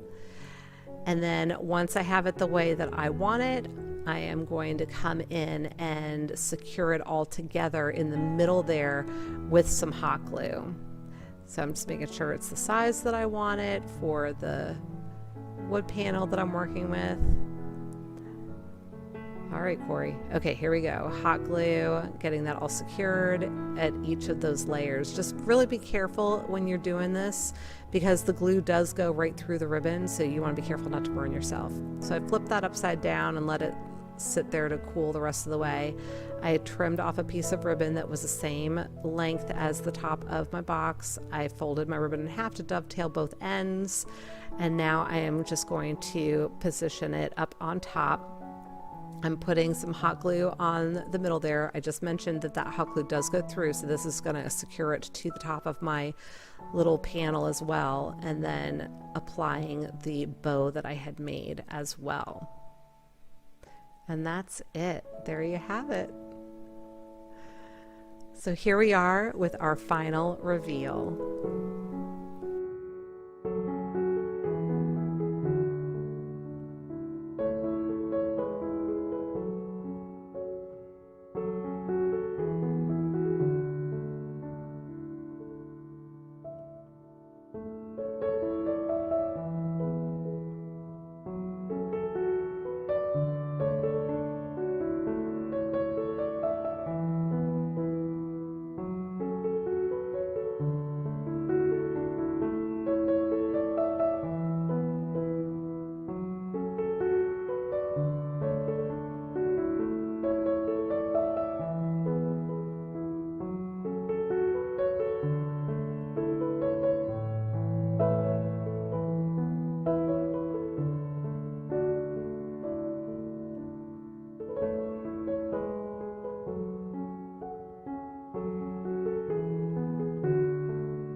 For this, I am using a wreath form that I picked up actually from Michael's. I think it was $7, $6.99, yeah, and I had a 20% off coupon.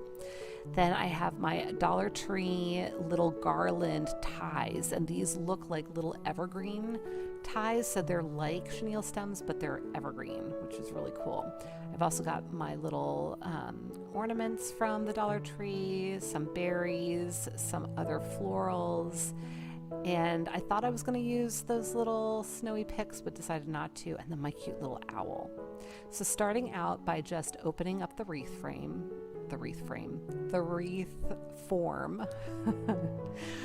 just fluffing all of that out, just really just bending all of those little branches out so that it's nice and full.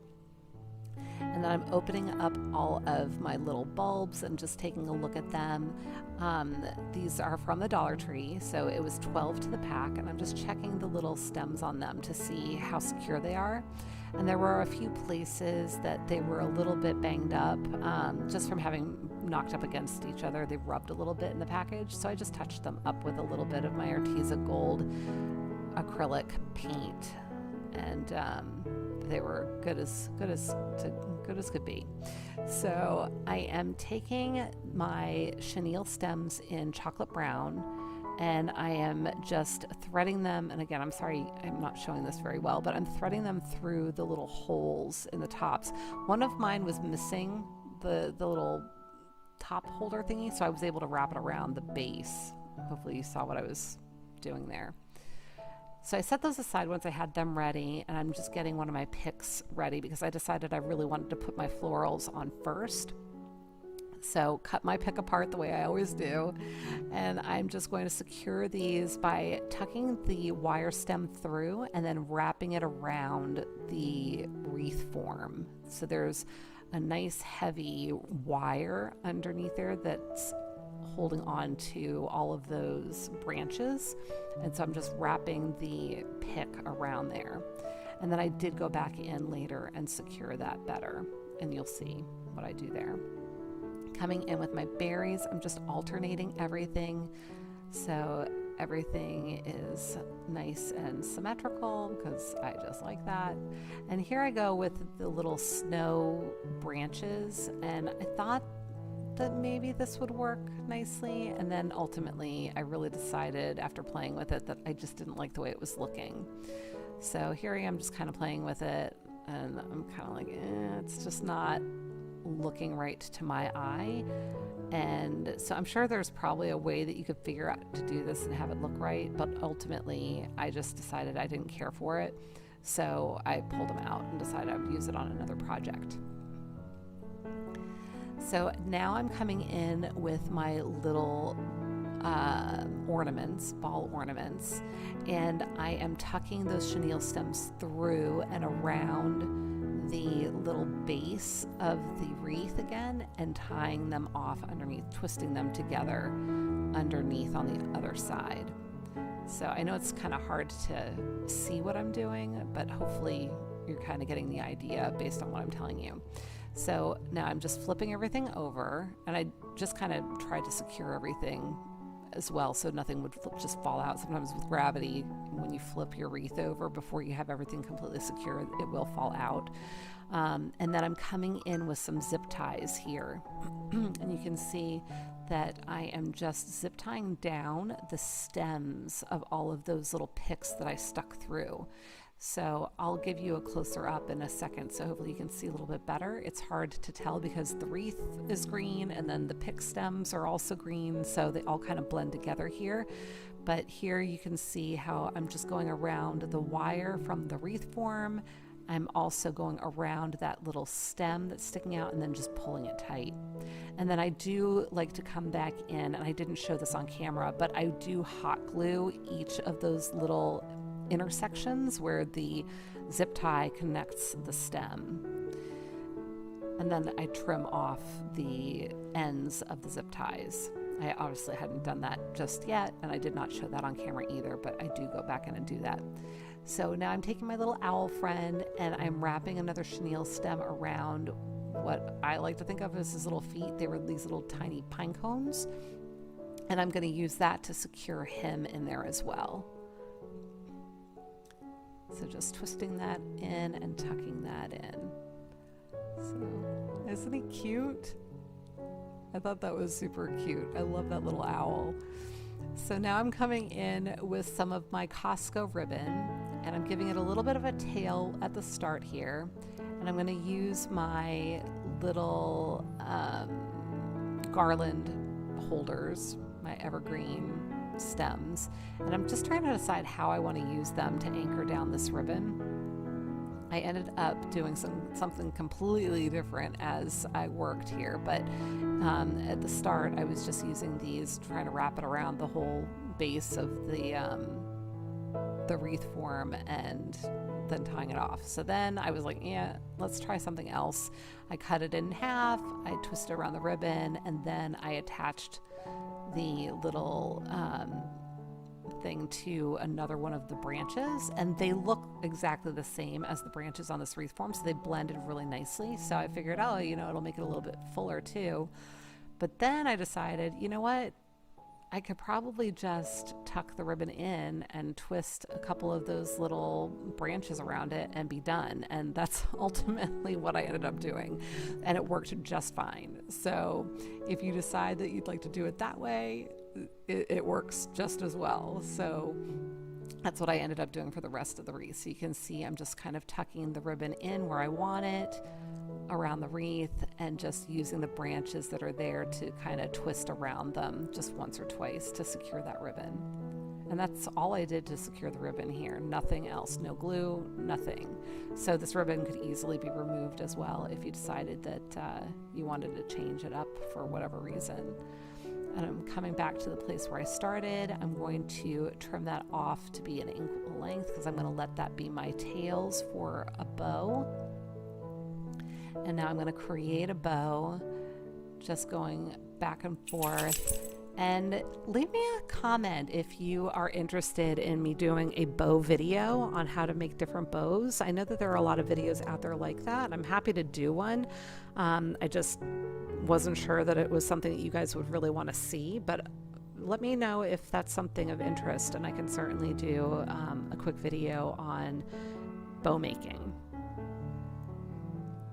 It's kind of funny. I learned how to make bows back in high school when I worked for JCPenney, and summertime and over the Christmas holidays, I was always looking for extra hours, and so they would let me work in the customer service gift wrapping department at sometimes, and so I learned there how to make all these bows. So that's how I learned how to do this. But that was a long time ago. So just fluffing up my bow, I had secured it, dovetailing my ends the way that I always do, folding it in half and just cutting it at an angle. And then because this is wired ribbon, you can get it to kind of form to the way that you want it. So I'm just making it nice and pretty and kind of kinked there. And there you have it. Oh, sweet little wreath. So these are my inspiration wreaths. You guys, these range from $52 to $349. Inspiration pictures only, okay? So I've got all of my Dollar Tree picks. These are snowy picks that you saw before. I do end up using them for this project. I've got my ice berries from the Dollar Tree that I absolutely love. I have these silver blingy berries as well. I have my icicle branches that I think are just really beautiful, and then my super icy branch picks. Then I have a wreath form from the Dollar Tree, and then also that was left over from a witch's broom, I call it, that I pulled apart, and I'm also going to be pulling apart a second broom for this. And then I also have some wire there. And I was showing you before that I'm just going to be using the inner ring for this. So I've got my wire cutters, I've got my pliers, I've got all kinds of stuff going on trying to get off this one ring. You know what, you guys? Dollar Tree is really rocking it. This is a Dollar Tree wreath form, and this thing was solid. It took some effort to get this ring off. So you can feel confident that if you use one of the Dollar Tree wreath forms, you'll be good to go as far as that puppy staying together. So in the process, I did accidentally break my little ring, so I'm just using some of my wire to try and wire it together. And then I am getting a bunch of my twigs together. Now, you guys, you can totally purchase a wreath base, a wreath form that is like this. I did not have one. I wanted to do this. I figured I could make it myself, and so that's what I did. You do not need to go to the trouble of actually building the wreath form if you want to just pick one of these up at your local Hobby Lobby or Michael's or Joann's. They do sell these, right? So this is the very first time that I am even trying to do this. I was wishing I had some paddle wire. Do yourself a favor if you do want to do this, get some paddle wire because it'll make your life a lot easier. I was trying all different things just to try and keep my wire from tangling because I was using wire that was left over from another project. But ultimately, I got it pretty much the way I wanted it. And now I'm going to come in with my picks, just trying to figure out how I want to do it because I do want to cover up and camouflage all that wire in the middle of my wreath there. So I'm cutting apart my picks again because you know that's what this girl likes to do.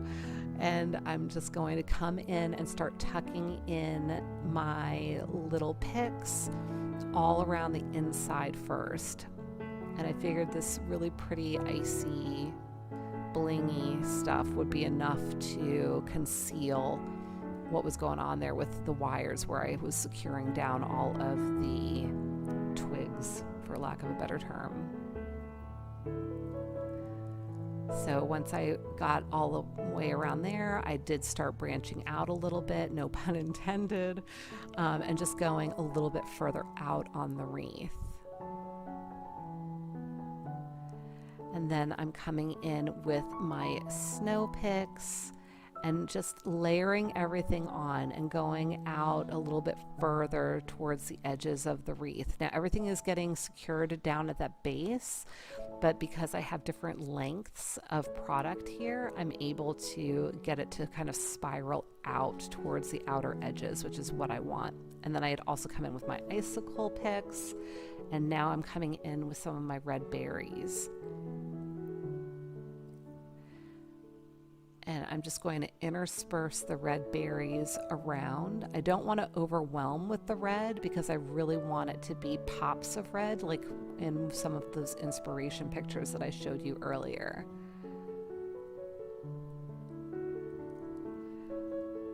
And then once I have the red in, I do end up going back and adding some more of the snowy picks. But this is how it's looking so far.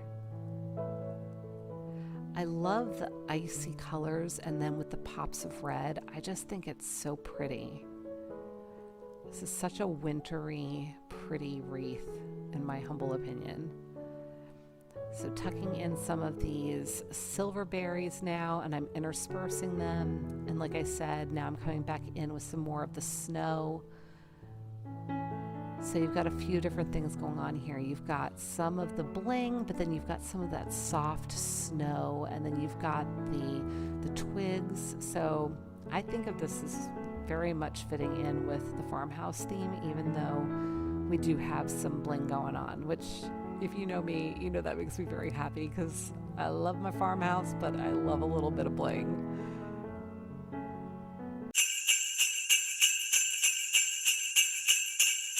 This is my inspiration picture. Sammy from Unicorn Dust Designs sent this to me and said, please, please, will you make this? So I said, okay. I've got my Decor mesh in cranberry and red.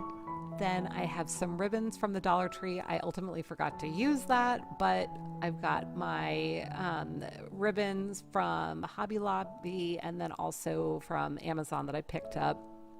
And then I have some of my berries. I have some of these white flowers that I got from Walmart, as well as some greenery, boxwood from Walmart as well. And then more of the Dollar Tree garland fasteners, if you will. So I'm folding all of my fasteners in half. If you've seen me do deco mesh wreaths before, I normally do this with chenille stems. So I'm doing the exact same thing that I normally do with the chenille stems. And I'm going to be attaching these to my wreath form. You can also get a working wreath and do this with a working wreath. So if you're familiar with a working wreath, essentially it's a wreath form that already has these attached to it.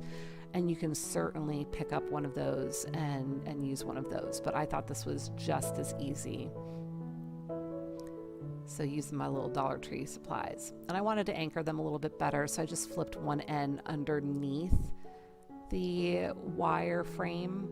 So it was just a little bit more secure and not sliding up and down the center fasteners, if you will. So I've got my little rotary cutter. You can certainly use regular scissors, and I just wanted to cut off that end, make sure I had a nice clean edge to start with. And I'm cutting off 10-inch sections of the mesh, and these are 10-inch mesh rolls also. So how do I explain? From top to bottom there, it's 10 inches, right? So the roll is 10 inches wide. Yeah, because it's like 30 feet long or something like that. But, or 30 yards, I forget. 30 feet, I think. So anyway, at any rate, I have 10 by 10 inch squares ultimately.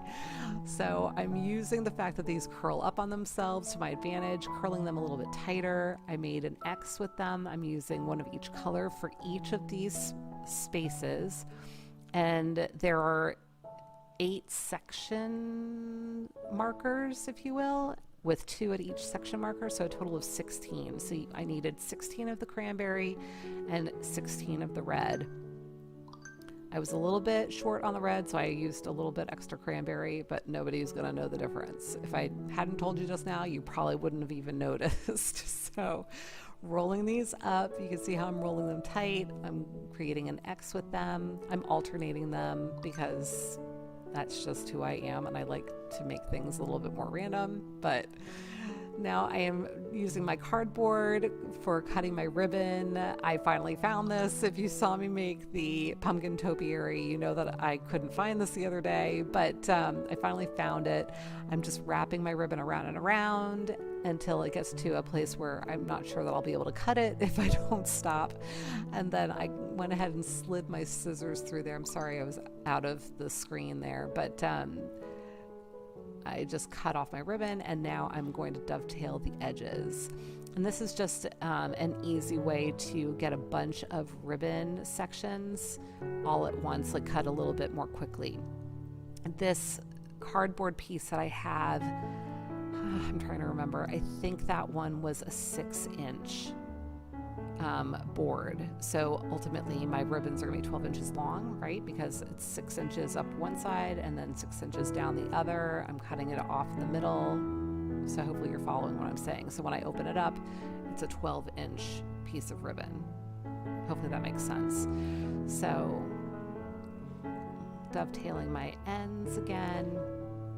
And I needed, because of those 16 places where I was securing all of my mesh, I need 16 of each ribbon.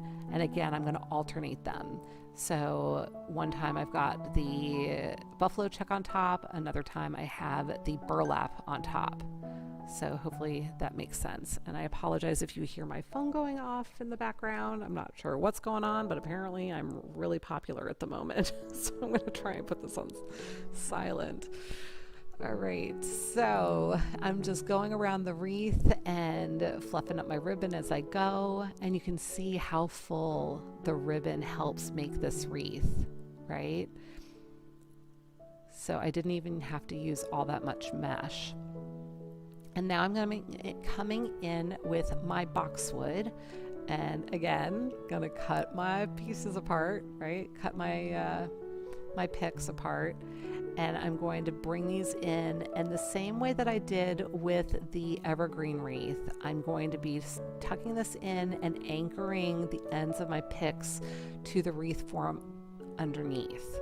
So I'll be bending those little picks around the wire frame. And then I will go back in, and I don't know why I didn't for this one, you guys. Normally I do go in and I secure everything with the zip ties. For this one, I just decided to use hot glue. It seems to be fine, but normally I do go in and I zip tie it as well.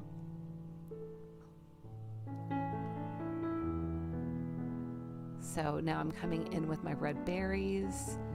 And I'm just being a little bit random with these, you guys. And to be quite honest, I did have the inspiration picture next to me, so I was referencing that a little bit because I did want to get it a little bit close to what was happening there. So once I have all my red in, then I will come back in with the white. And I had noticed that the white was really more at the outer edges. So pulling this pick apart, this one was weird because it was like they were attached in the middle and I wasn't sure how long I wanted my stems to be. So it worked out just fine though. So coming in with the white flowers now and making sure that I have them all secured around where I want them. And then flipping it over, getting everything tucked in, making sure that everything is attached properly. And again, I had really just twisted everything around the wire frame. And then I went in and I hot glued every one of those little puppies.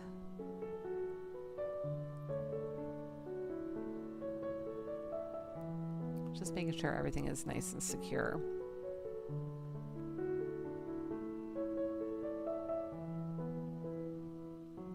So now I am using another piece of foam core board. Now for this one, I did paint it with chalk paint because I have a a stencil that I want to use. And it occurred to me that with the foam core board, it might want to stick permanently. And I was worried about being able to peel my stencil off. So I went ahead and I painted it with chalk paint, gave it a couple of coats just to be safe. And I'm hoping that this works. So I'm trying to line it up. I'm using my mat, my cutting mat underneath just to make sure that I've got it kind of lined up because I want to make sure that it's even and straight. And I started setting it down and then it actually did let me lift it to reposition it. So that gave me some comfort in thinking that it probably was going to let me pull the stencil up in the end because it wasn't just sucking it down onto it and grabbing hold of it the way that it sometimes will in certain projects. So securing down my stencil gently, obviously I need to secure it sufficiently for me to be able to get the transfer tape off, but I didn't want to press it down so hard that I wasn't going to be able to get the stencil off, so I was just walking the line there. So once I have that on there, I did come in with my little sponge, my makeup sponges. You guys know I love to use these for stenciling because I can cut them down to the size that I want and they go a long way. So, and it's easy cleanup. Let's face it. So I did come in first with the black chalk paint, which is what I had used as my base color, and I'm doing this to avoid any issues with bleeding when I come in with the final colors. So now I'm coming in with my Rust-Oleum linen white chalk paint because I'm completely out of my other kind. And then I decided, so I've got my red also, but then I had decided on the inspiration picture, the little, I don't know what those little things are at the bottom, but I decided to paint them green instead of red. So I've got my Fern in Waverly chalk paint. The red is my Imperial from Folk Art. And I'm just going in with my little makeup sponges and stenciling those all on.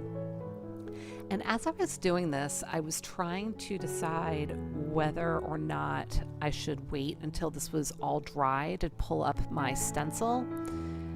And I was afraid to let it just dry because I didn't know if it would I didn't know if I was going to have trouble getting it off.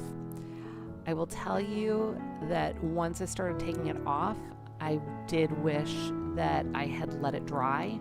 I didn't have any trouble getting it off, but because I was working with foam core board, it had saturated the paper a little bit. And so I did end up pulling up some of the surface of my project in some places, not a lot, but enough that I was like, oh, I should have just let it dry completely before trying to take it off, because I think it probably would have worked out better. So now normally I would have wanted to use wood for this. I just didn't have the size and type of wood that I needed to do this. That's why I use the foam core board. So foam core board will absolutely work for this. I just recommend that you do let it dry before you remove your stencil. Hopefully this is making sense and you're following what I'm saying. But you could also, if you don't have a vinyl cutter, you could use any kind of stencil. You could use a transfer, and some of that might actually work better in this instance, especially if you're using the foam core board, because then you don't have to worry about whether you're going to be able to get it up or not. So a transfer might actually be best. So here it is after I touched it all up. I'm going to set it aside, let it dry the rest of the way, and now I'm going to make my bow for the wreath, and going to be doing a layered bow. So I was having some issues on this particular day with my bows, guys, but I'm just trying to get all of my little bow loops the same width, if you will. And then I went ahead and I tied this part off with an extra piece of the buffalo check ribbon, and I was trying to decide how I wanted to do the other part of the bow, the one that's going to be made with the burlap, and how I was going to attach them. So I was kind of figuring this part out as I went, but I just rolled this over itself, so kind of back and forth to get it to the shape that I wanted it, and then I cut that off. Now I'm going to cut another piece of the, see, I'm just trying to figure out how I want to do this. And ultimately, I decided I was going to cut off another piece of the burlap ribbon, and I tied it through the middle there. So I've just got one of my little clamps holding my ribbon for me while I get my tails going. And I made it nice and long so that I would have nice long tails, just like the inspiration picture. I threaded it through the middle, and I'm just going to tie it in a knot once I have the ends the same length.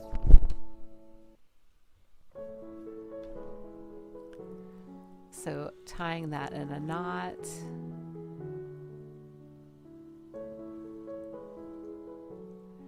and then I am actually going to untie the knot that I did on the buffalo check ribbon and thread that through this one as well, so that I can have the bows together. So here I am just carefully untying that one and holding onto my ribbon. I'm threading the end of that through, and then I will tie it again with the one bow on top of the other. So hopefully what I'm saying is making sense.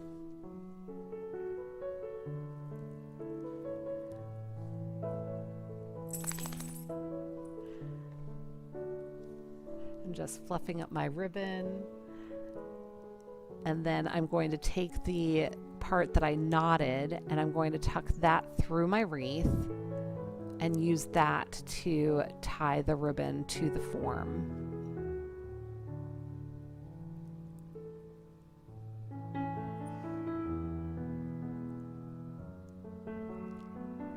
So here I am tucking it in through.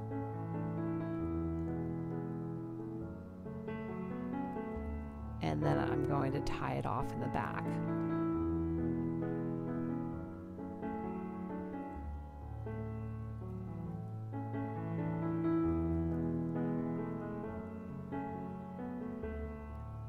And there we go. Just adjusting it, fluffing it up, making it pretty. And then just kind of, oh, they're dovetailing my ends again. I'm always dovetailing everything. And then I will curl that up and just form the bow the way that I want it to live. That's the great thing about the wired ribbon, you guys. It's just so nice to work with.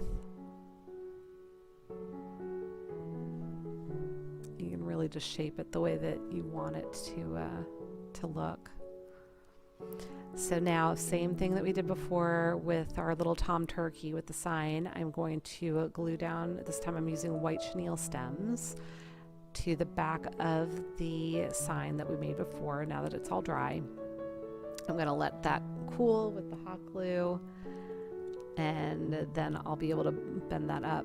Oh, and ARTEZA sent me these awesome mica powders, and they are cosmetic grade and they are shimmery and so pretty, and I'm excited to try and use them. So I went ahead and just, pulled some of them out. I figured I'd put a little bit on my little berries. I'm showing you this little super cute spoon that they sent with the powder. I thought this was so neat, and of course I've got to take it out and show you the little spoon, and it's taking me forever and a day to do that. But you can add these powders to paint and make them shimmery. You can add them to bath bombs if you want to make bath bombs. I'm really excited to try and figure out what else I can do with these, because I just think that they're so pretty and shimmery, and yeah. So more to come with this, I can guarantee you. But just adding a little bit to my little berries to give a teeny bit of shimmer. I don't know if you can tell very well on the camera, but it just gave it a little bit of a glisten. It was really pretty. So now I am bending up my chenille stems, and I'm going to fasten the wreath. And I do apologize. It is late. It is 11 o'clock at night, and Rich is keeping me company and being supportive as he always is, and he has fallen asleep on the couch next to me. And so if you hear some little bit of snoring, he's gonna kill me for pointing it out, but I know that if I don't mention it, somebody's gonna be like, is somebody snoring in the background? So yeah, he's a sweetheart, and like I said, very supportive, but the poor guy is exhausted, so forgive me if you're hearing a little bit of background noise there. But here we go with the wreath, and now that we've got the sign secured to it, and she is good to go. Let me know what you think in the comments. And here we go with our final reveal.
Okay, everybody, that's it for the projects. I hope that you enjoyed them. I also hope that you're having a wonderful holiday season. Please take good care, and until the next time, be well, be kind, and make it a great day.